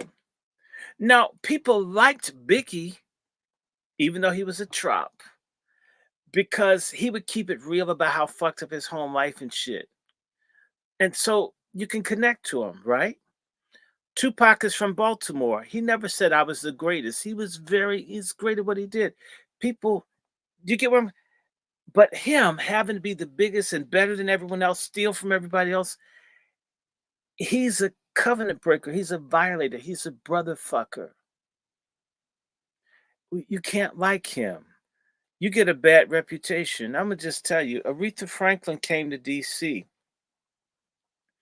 when she was almost still cruising high, and she got up and said some shit. I heard DC was the place. DC, she must have been drunk. Y'all not shit. It changed shit. People didn't have anything against. People loved Detroit, loved Aretha. Then, but wait a minute. You the little switch hitting preacher's fat daughter and shit who probably had a kid by her dad talking down to us. Fuck you. Mm. Not Aretha talk, but just her shit fell off because it's like we give it Queen of Soul, but you gonna come here and insult us? You sit down, you think about it. You live in LA. There may be people from DC and LA. You know what you won't notice wherever you go? You won't notice a DC contingent anywhere you go. DC people tend to go in and join whatever city. Okay. I'm, Now I will say that I was thinking about that, like in the comedy world in LA, we get imports from all over the country, really all over the world. And I will say this: the DC cats, they just come to kick it. Musicians and comedians alike, actors, yeah. if they come from DC, they tend just to be around. You'll know they're from DC when you ask them where they're from.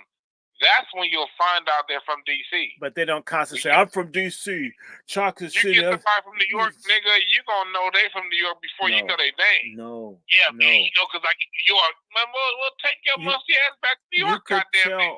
when I was undergrad at UVA, University of Virginia, people hated DC people, so they thought. And I had to explain to them, nasty person, they're not from DC. They're from Silver Spring. They're from Gaithersburg. They're not in the city. I'm from the city, inside the city, with the rats and the gunfire.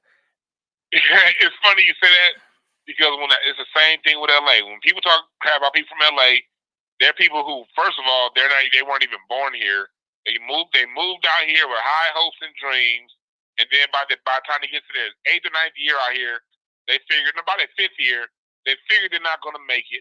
By the time they get to their 8th year, not only they're not going to make it, they're now working at Starbucks or working a regular job, and somebody new is coming and taking them off their money, to San Jose? and they turn around and say, and then those people become bitter and angry, judgmental and superficial. But they brought that fucking attitude from the Midwest or somebody else when they came here with it. And then they move out to the goddamn valley. They move to Pasadena. They live in the Inland Empire, all these weird ass outside of LA places. And those are the people who go back to their home, bitter as fuck, mad they didn't make it. But since they was in LA, they want to come back to the Midwest and come back to the South. And big time you local niggas like they was doing something. Right. When the whole time when they was living out here in LA, they wasn't shit. And if you deal with somebody from South Central LA, south of the 10 freeway, that grew up somewhere near the 110, you gonna deal with a real motherfucker who gonna tell you like it is, be who they say. Because one thing about LA, if you ain't who you say you are, somebody gonna beat your ass. And that's so, one thing about us. Like people, we got that reputation. But the reputation is built when people come around acting tough, acting hard. Yeah, somebody gonna test you. Right. And if you a tough motherfucker, you gonna have hands and prove it. But in LA, you better be who the fuck you is. And the you words. Meet somebody from LA, or if they claim it from LA, and they're not who they say they are, I guarantee you that motherfucker wasn't born here, or they lived in the valley or some weird ass area outside of South Central. And you just summarized what the lyrics by Hal David, LA is a great big freeway. Put it 100 down and buy a car. In a week, maybe 2, they'll make you a star. Weeks turn into years, how quick they pass, and all the stars that never were are parking cars and pumping gas from Do You Know the Way to San Jose? I mean, they summarize that shit, even for white people that think they're all that. So, Diddy and them were covenant breakers, the competition, the fights, the splitting, not sharing the goddamn money. These stories start. See, people need to remember something. Baltimore is like New York, Philly, and DC all at one time. It's a very interesting place. So Baltimore and DC don't always mesh because of different issues. I heard about that. I heard about that. But the element of Baltimore that would be repellent to a Washingtonian is the competitive, my neighborhood boasts, blah, blah, blah, which we don't do here. And I love Baltimore, don't get me wrong. I've had family in Baltimore back to the 1700s. I'm just saying. You know, it's funny you say that. I didn't even know about the different sections of DC until last year when I went to DC. I had a local, one of my homegirls, she drove me around and showed me Southeast versus Northeast and all that stuff. And then when she was talking, I was thinking like, yo, yeah, people from DC really don't be having these battles about which side of town they're from. I know all about the different sides in New York because all them niggas keep talking about it. Yeah, like goddamn, every time I look up, I know the difference between Brooklyn and the Bronx because I goddamn hear about it, and not one time in my life have I ever asked. All I can say, but I know about it. What I can say to you, and I'll stop here, is when the Caribbeans and other people tried to take over the drug thing here, they thought that this would be like any other Black American community, and they got fucked up. Because the people here got together and kicked the asses of people from New York, Miami, and every place else. We don't go in pushing other people around. We just want to have our little place. Like I said, this is both a small and a medium-sized town. It's a southern town.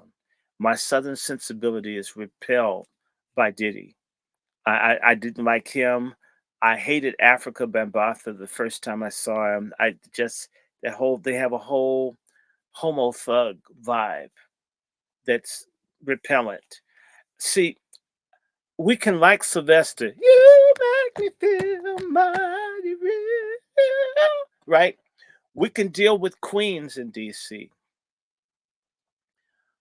We don't like homo thugs, braggart, big city homo thugs. It doesn't work.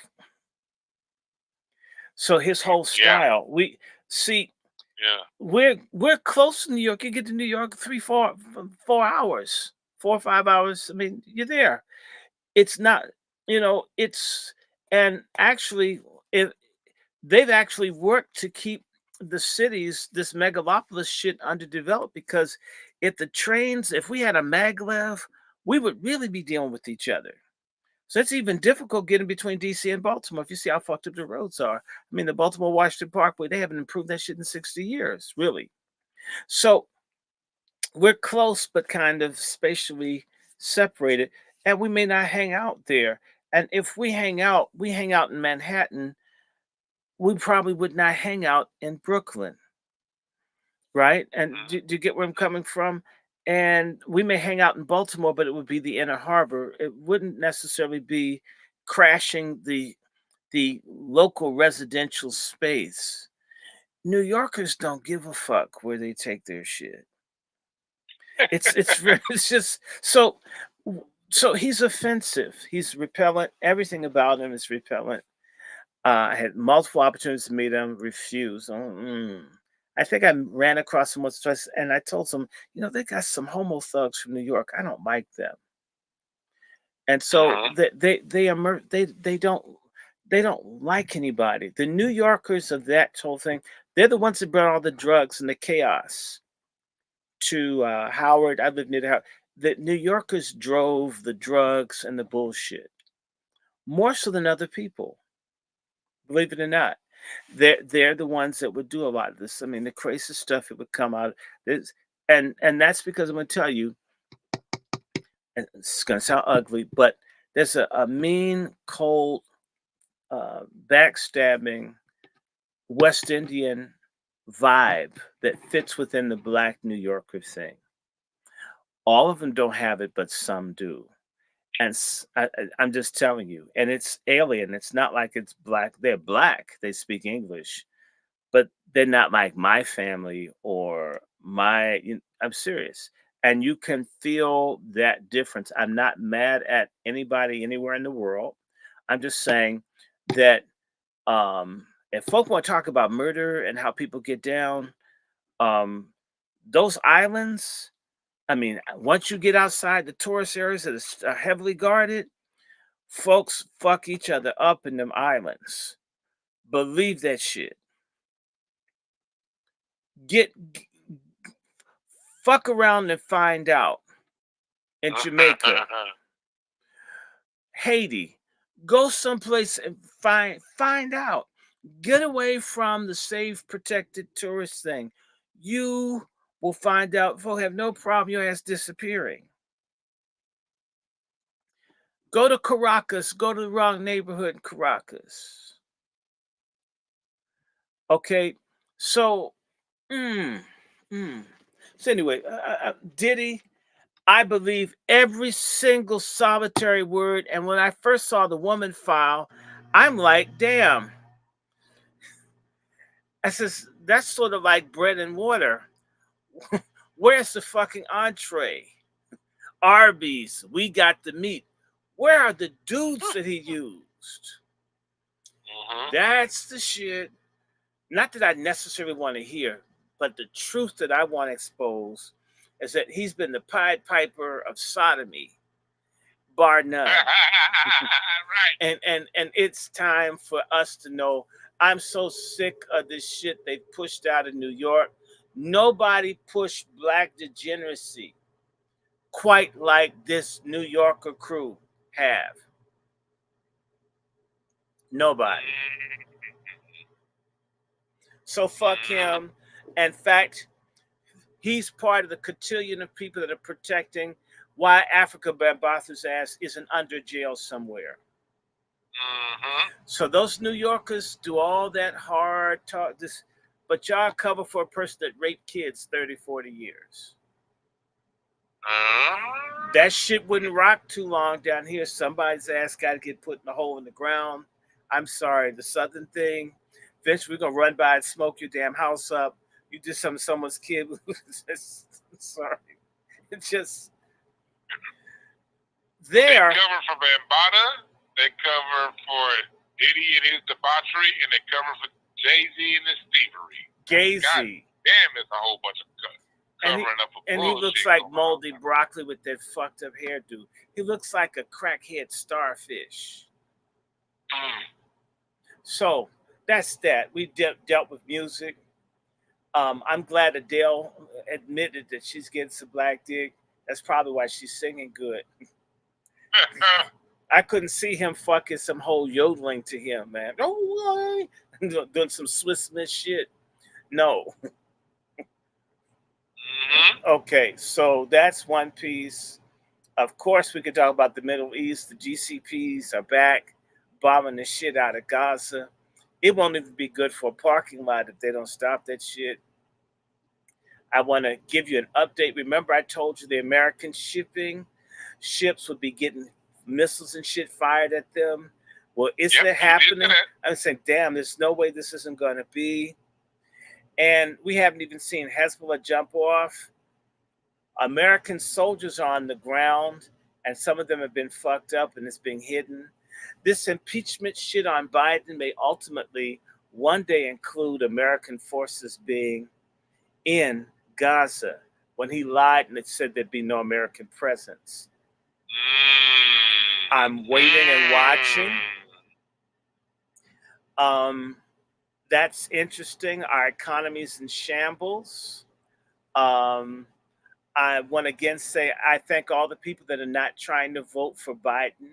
He doesn't deserve anything but some Adderall or some Alzheimer medicine or something, some Prevagen. They should have him overdose. He should be eating that shit like gummies. His ass is null and void. I want to say to you, I hope Sheila Jackson Lee loses this weekend. Please lose, Sheila. And I hope you don't get your congestion. Get out of here, back. Patrick Ewing. Patrick, yeah. I hope Patrick Ewing loses too. And she also sounds like Melvin Franklin. Her voice is so deep. She could probably be in the Temptations review. No, you don't know. Melvin Franklin is the guy from the Temptations. Merry Christmas from the Temptations. Yes, she is so. I want her to lose. You need to know the mayor in D.C. is now being attacked by. And now, Dr. Short. Yes. Hold that point. Can't let me get past Melvin Franklin. Come on, sing it with me, Dr. Short. What? Silent. Well, see, I would do the Eddie Kendricks part. Oh. For the night before Christmas, and all through the house. Go back to what you're talking about. Come on. Anyway,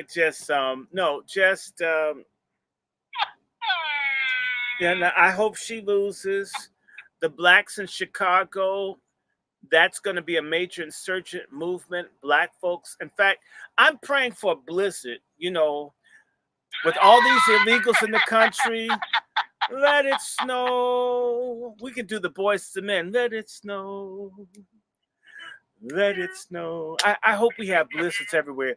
Freeze your asses. I hope the snow comes through the roof on the tents. Get the fuck out of my country. We need our benefits and shit. I'm looking at people waking up. I'm so happy. Maybe we need 10 million more illegals in the country for Negroes to start thinking about taking care of home. But I'm just so proud of the ones in Chicago standing up.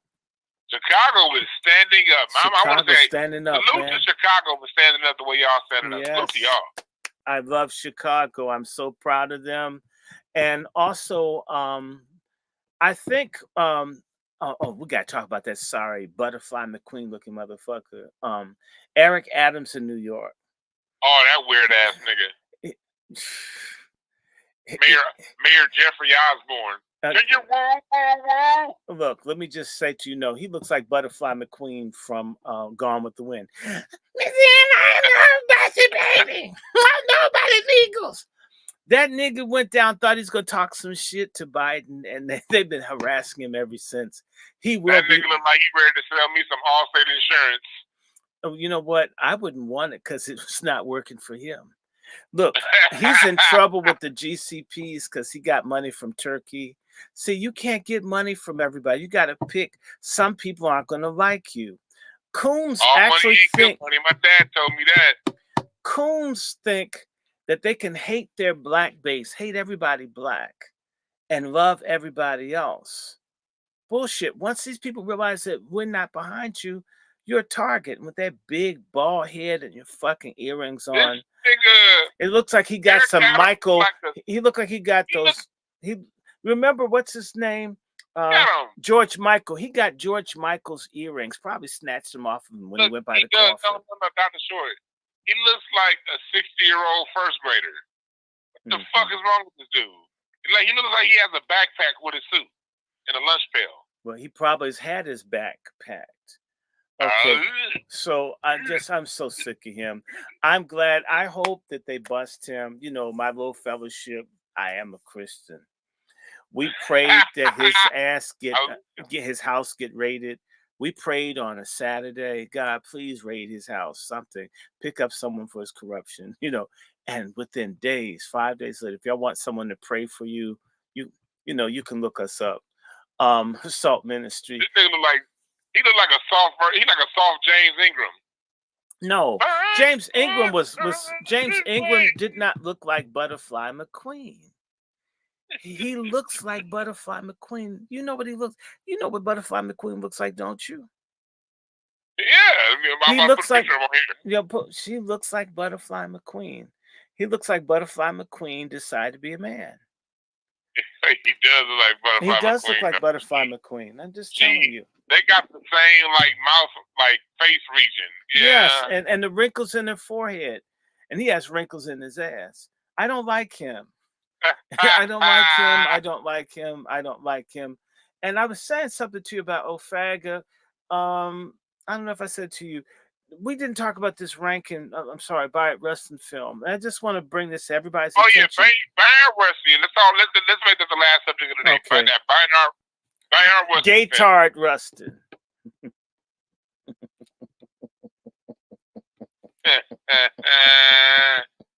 The intro to this movie should be the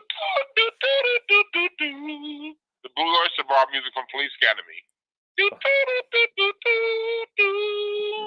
It should be Dookie Shoot. Can't get enough. Give me some of that Dookie Shoot. And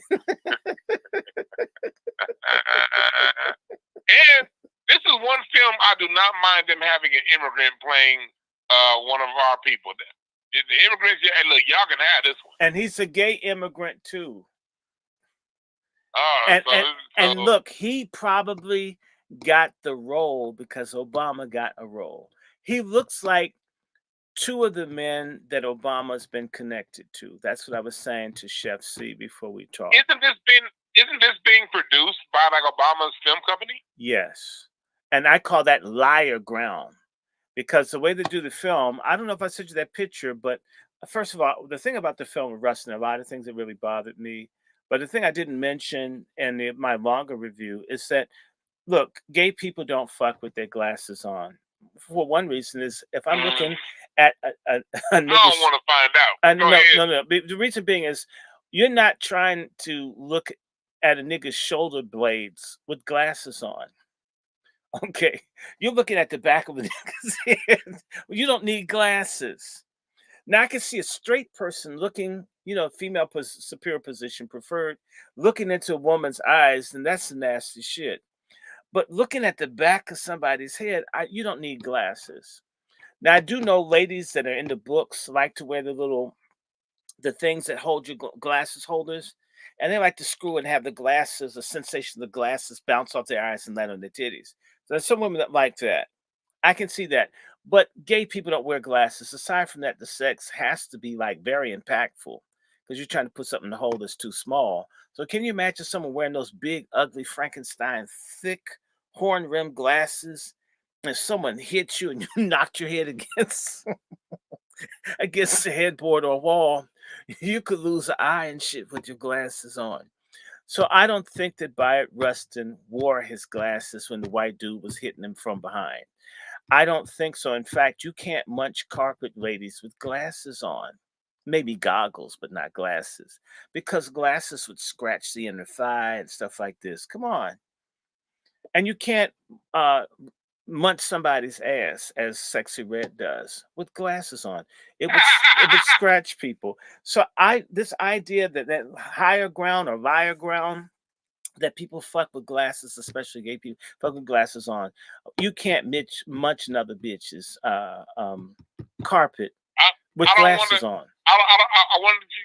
Like me personally, I don't want to hear no more about no dookie loving and glasses. But Yeah, I'm just saying to you, kind of so hold my on. But the stomach. thing, But go right ahead, I'm brother. almost done. The thing is as a white dude is like riding by at Ruston, he says, I have an idea, or I had an idea. And that's when he starts writing up the March on Washington with Dr. King in mind. And what Obama and them do subliminally is to say that I have a dream speech is the spiritual progression of this white dude taking out Bite Rustin's ass. Yeah. And that's how evil they are. There are other things I was really pissed about, like in the first scene, you see stupid ass Chris Rock, and he's got one of those new uh, Bell telephones, the kind that you didn't get until like the middle 70s. I know because we had 6 or 7 of those in our house. It's bullshit. They didn't even have the proper props. You live in LA. You know how they have specialty people who know how to pick Yep. stuff. They were From any era. chinching and they didn't even get the stuff right. I was really angry. They were playing for a party Can you do held me at. a favor real quick? Yes. And more so than the movie, because the people are going to see, and most people aren't going to watch the movie because it's shit. But tell the people who Bayard Rustin really was, and his connections to possibly them folks with the 3 letters. Okay. Bayard Rustin was a Caribbean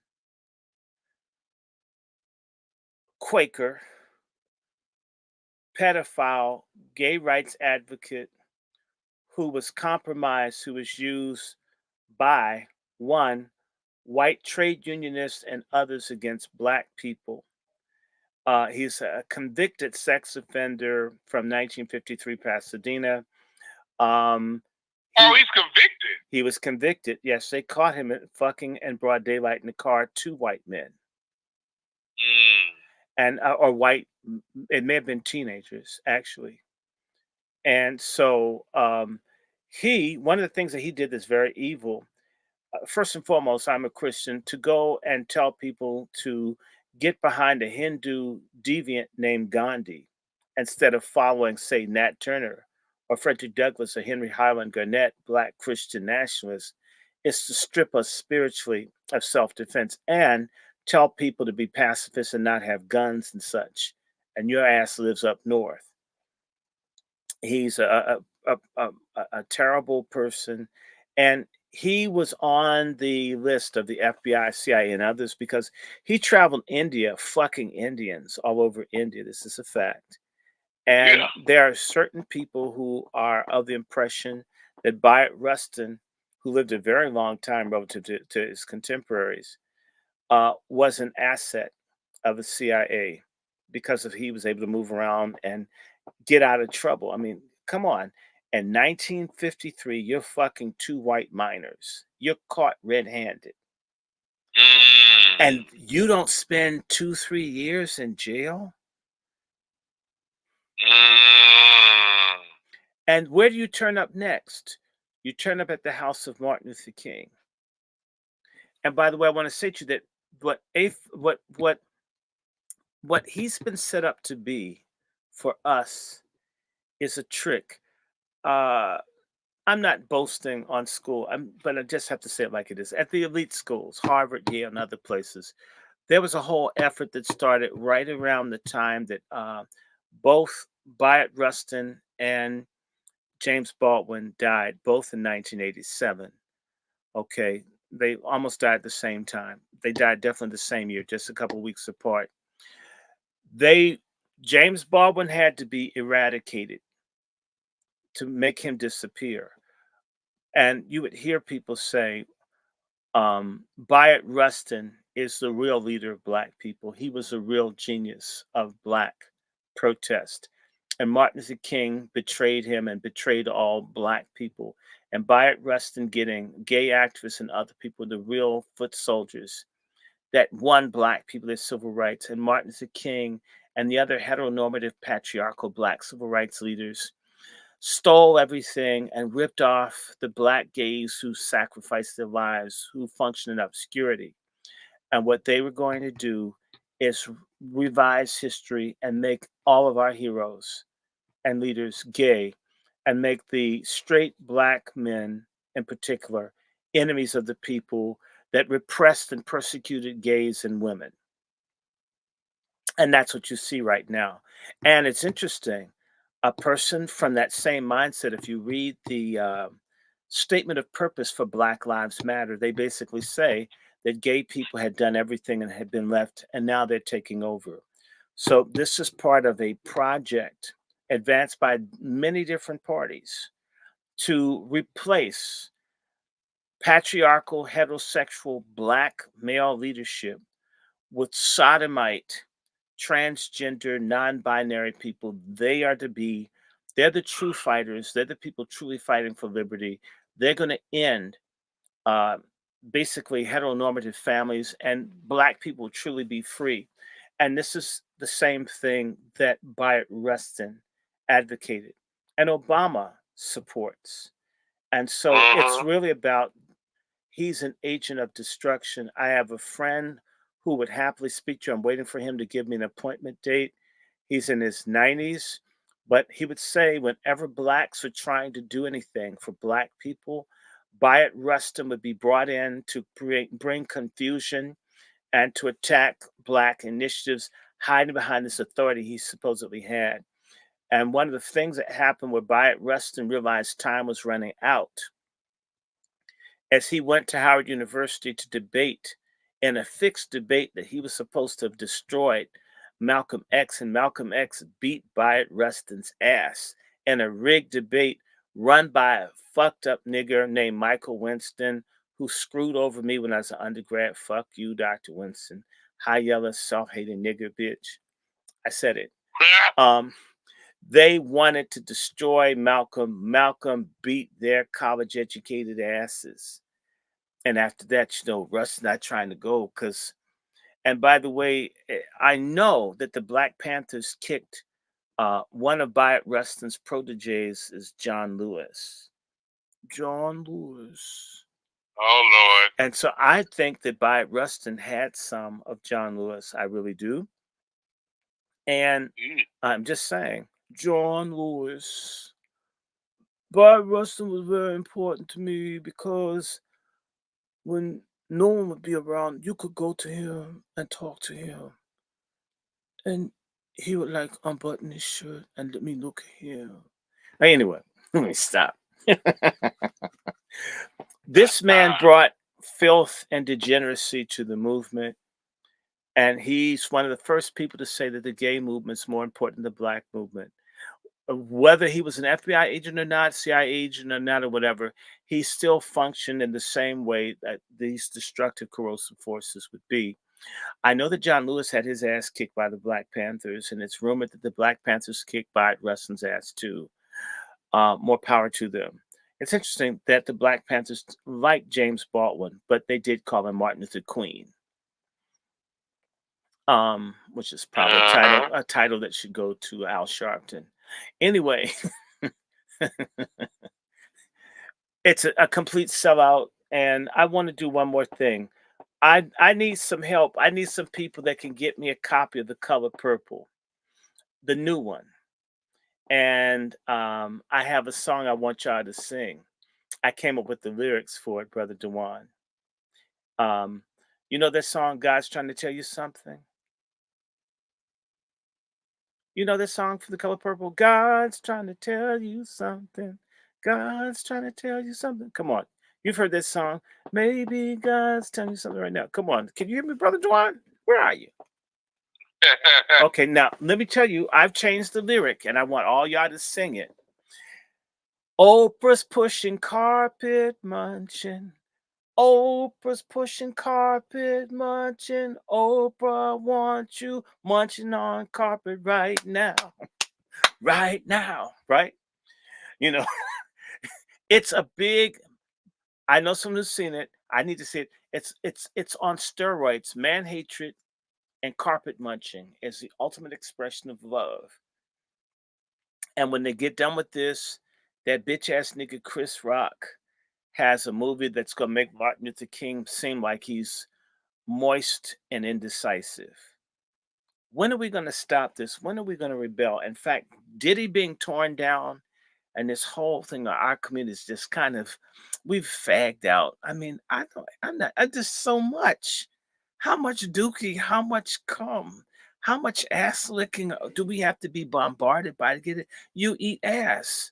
Now, when you get cancer from HPV in your throat, I shouldn't have my Ugh. premium go up for your life. That's how I feel. Now, so I want y'all to boycott the color purple and understand that Rustin is a lie. And the March on Washington, there are lots of sequences in the film that are completely bogus. Like they're at a party in 1963 or 62 listening to Shotgun, released by Junior Walker and the All Stars. In 1965, Junior Walker and them weren't even with Motown when that fucking fictional party took place. Mm-hmm. The other thing is the NAACP didn't have a black president until the middle 1970s. Boy Wilkins is what I call him, was the executive secretary. Black people did not control the NAACP and still don't until the 70s. So this whole image of all these straight black men bearing down on this black homosexual pedophile is ridiculous. And I'll just ask you a question, all y'all listening. Martin Luther King, Uh-huh. whose life is at risk for the bus boycott and the heart of the Ku Klux Klan South, you get an ex-communist sodomite pedophile show up at your door who's telling you to give your fucking guns away, and he's just gotten, he's got a sexual offender record, and you let him work with your church in 1955? Who the fuck calls that homophobia? You assholes. Yeah. I couldn't bring a convicted sex offender practically anywhere that everyone knew. And now basically just about 70 years ago, a pedophile sex offender shows up at a black pastor's house in a city he's not from. Dr. King's not from Montgomery. He didn't have any power there. He could probably pull it in Atlanta, definitely today, but not in 1955. And yet, Martin Luther King is an indecisive homophobe that keeps stabbing Bayard Rustin in his back. And yet, he won't be great without Bayard Rustin, the same way Bayard Rustin won't be happy without a dick in his ass. And so, throughout the film, it's these mean, straight black men that don't appreciate anybody. And it's a fucking lie. And the other lie is black people couldn't gather in Washington, D.C. By 1960, the blackest major city in America, black folks did have a march in 1957 that Dr. King, Randolph, the Union's UAW with Walter Reuther, and with Boyd Wilkins of the NAACP called the Prayer Pilgrimage in March of 1957. In that film, you would think blacks couldn't gather, and they had Chris Rock say, "white boys." That dude wouldn't have said white nothing in a room full of white folks who control his salary. It's a farce. It's bullshit. It's basically Obama and Manchel's effort to advance this degenerate agenda. Please, if you watch it, watch critically, look for the lies. Notice nobody would have Medgar Evers travel from Mississippi to be in a board meeting to talk about a march that wasn't going to happen. Not in 1960 or 62. Bullshit. Also, Yeah, appreciate that, down the show. We about to have to close it out. yeah, So so go ahead, give them your final words before my we get up out final of here. words is we're going to do more of this, but I want for those of you in Dwann's channel to definitely subscribe to the Angry Black Men's Book Club YouTube channel. I also have an Angry Black Men's Book Club website. Um, Definitely, anybody that wants to be a Patreon supporter, I bring them on. My Patreon is Dr. Dr. Randy Short, DrRandyShort, Dr. Randy Short. And my Cash App is Dr. Randy Short with a $sign in front of it. If you like Zelle or you do PayPal, my email address, wrandyshort@gmail.com, is how you reach me through a direct email, or you do Zelle, or you do PayPal. And not now, but starting next year, I will resume doing genealogical research. I got something that's really late. I'm so far behind. I got to catch up on it. But that's me. You know how to reach me. Definitely. I only have 305 subscribers on my Angry Black Men's Book Club. I want 1,000. So you're welcome. And if you know people that write or have books, whatever, definitely reach out. And again, I want to thank my brother, Black Buddha, um, uh, Dwann B, for following up and us having this interview. And it's time for me to go. I'm so glad we had this time together. But Carol Burnett is a cracker, though. Anyway, I'm going. Yeah, for everyone that's Dr. Randy Short, we have the documentary putting together right now, so please donate to the GoFundMe. It's in the description bar right now. Dr. Short will be back on. We'll have back on next week, talking some more shit. I'm coming to you live every day this week because I've been busy as fuck. My Twitter space, I'm going to upload that tomorrow. Our Twitter space we have from earlier today. And we're going to have some more stuff to talk about every day this week. So we getting it in. I appreciate y'all for listening. And, get your card readings on Monday, your Monday mini readings. Your first reading discount, type in the product code first for all that shit. And, I thank you again, Dr. Randy Short. I've been running my mouth all goddamn day because my Twitter space earlier was like 3.5 hours long. And now this shit, I plan on doing this for an hour and a half. So I've been talking for goddamn 6 hours today. So you need to take a break. Take a break. And we have to do this again. And we have to talk about the geopolitical thing. We just ran through it because we just wanted to do like an ignorant black people discussion. Black people like shallow shit, except they like their pussy. They like their pussy deep, and the intellectual issues shallow. Okay. Yeah, I appreciate y'all. So yeah, we'll holler at y'all. I'll upload that Twitter space to YouTube tomorrow, and follow me on all my social at Dwann B, and follow Dr. Short and his new channel. Y'all have a good one. We out. All right, see you. Bye.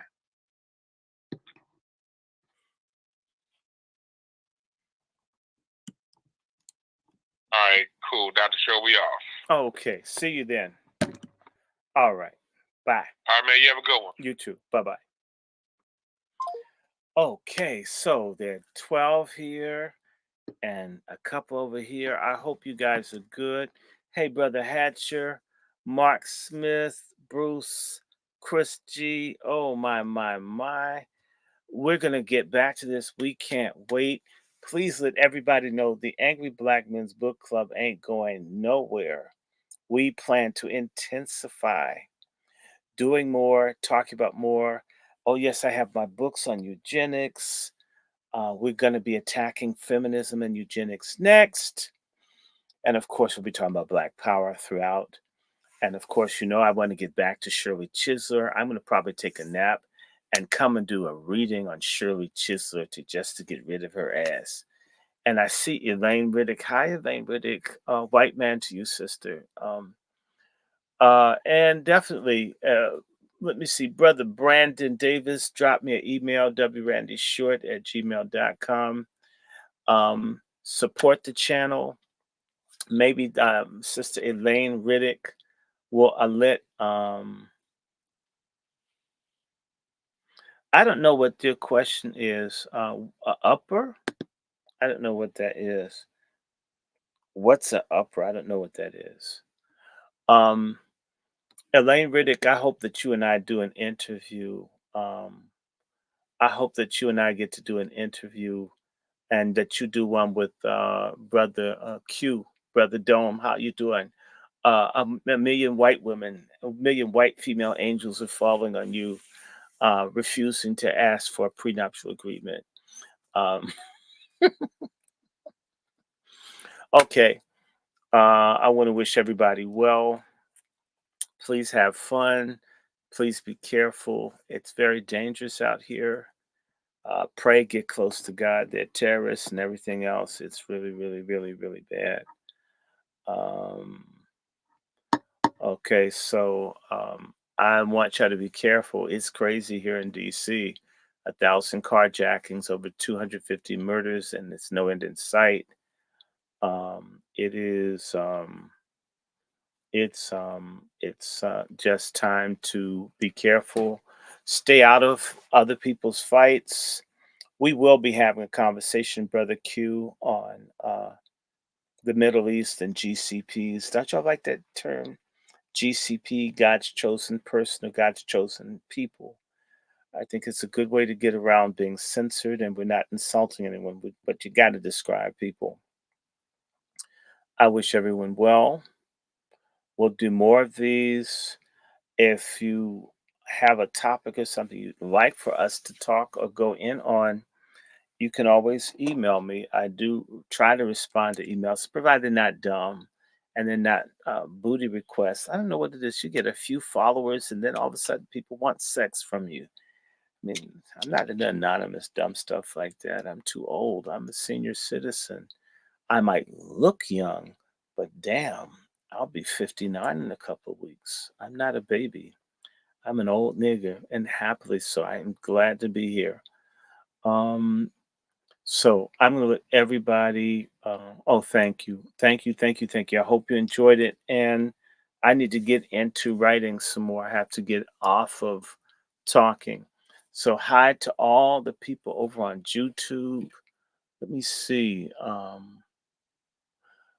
I don't know the McClouds of Mississippi, Brother Davis. Um, we have a lot to do. I need you guys' help. I need to see the cover purple. I want to go and see it. It comes out on the 9th. I've got to find a way. Someone help me get to HBO Max or someplace so I can see the color purple, so I can dissect that shit and share it with an audience, just like I have with Rustin. A lot of people would not see stuff. I don't know. I did a couple of film courses, like my associate, Mr. Isaiah Washington, with the famed filmmaker Haile Garima and Dr. Abi Ford at Howard University. So you learn about film criticism and stuff like that, and I try to apply it. I gotta go. I need to eat something. God bless you and keep you. Make his face shine upon you and give you peace. I want to remind everyone again, subscribe to the Angry Black Men's Book Club channel. We have the Angry Black Men's Book Club website. Thank God that the person who designed it survived a life threatening automobile accident. Got to reach out to him. We also have another group that you're going to see us put out something exposing corruption among sellout Black Republicans through the Black American Constitutional Political Action Committee. I can't wait to get in on that. So backpack, BACPAC.info. You'll begin to see things there. And if you love Dr. Short and you think of humorous, whatever, definitely a Patreon needs you. DRRANDYSHORT, Dr. Randy Short, a Cash App for which you see all these damn books stacked up. Um, like this one here, someone sent me so I can talk about corruption in government because I just can't keep up with the information.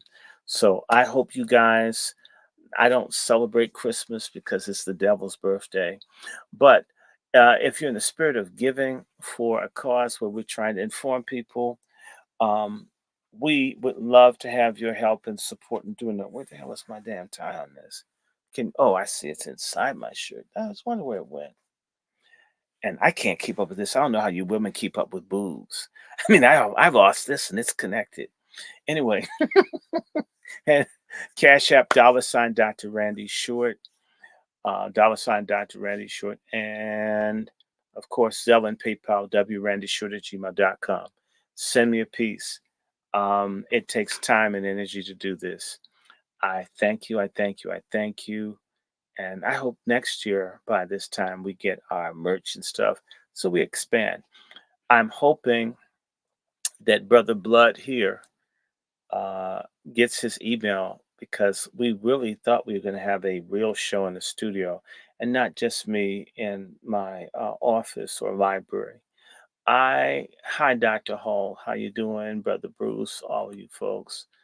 Let me check out. I'll be talking to you later. Um, okay, and yes, yeah, the black preachers. I think I'm going to have to find. I'm going to be doing stuff on black religion. I have the books and just talk to you about the phoniness and the fakeness of the so-called black churches. Nothing black about those bastards. They're whiter than the Klan is. The Klan is fighting for something for white people. What are these niggas fighting for? And yeah, I'm a Christian, studied to be a minister, come from hundreds of years of preachers. And one thing I can tell you, a good preacher can tell a fucked up preacher from the first two or three things. Know that person's a liar, or they beat the shit out of their wife, or neglect their kids. They're a switch hitter or a pedophile. They'll let you know. Um, which is why I don't like going to church. You just see stuff. Oh man, another person raping kids, and you can't prove it. Anyway, I gotta let y'all go. I'll see you. You guys stay good. I didn't see all the comments over here on this channel here. Did it do that? Live chat. Okay, so let me see. There's 16 people on here. I want to thank all of you for hanging out. So I think we've got a total group of maybe, I don't know, we had a few hundred people. Love and Peace, MFM, uh, Abolish Feminism. We need our motherfucking money reparations. We need unity, love, and we need salvation from sin. I'm checking out. Y'all take care. You know how to reach me if you want to talk to me. Don't wait until I come into a damn live chat to try to have a conversation if you have my email. It's kind of like strange. Like, don't be needy and clingy. Be an adult. Um, there are people I wanted to talk to. I couldn't get an email or phone number. So use that. MFM, everybody. Uh, good night. Good night.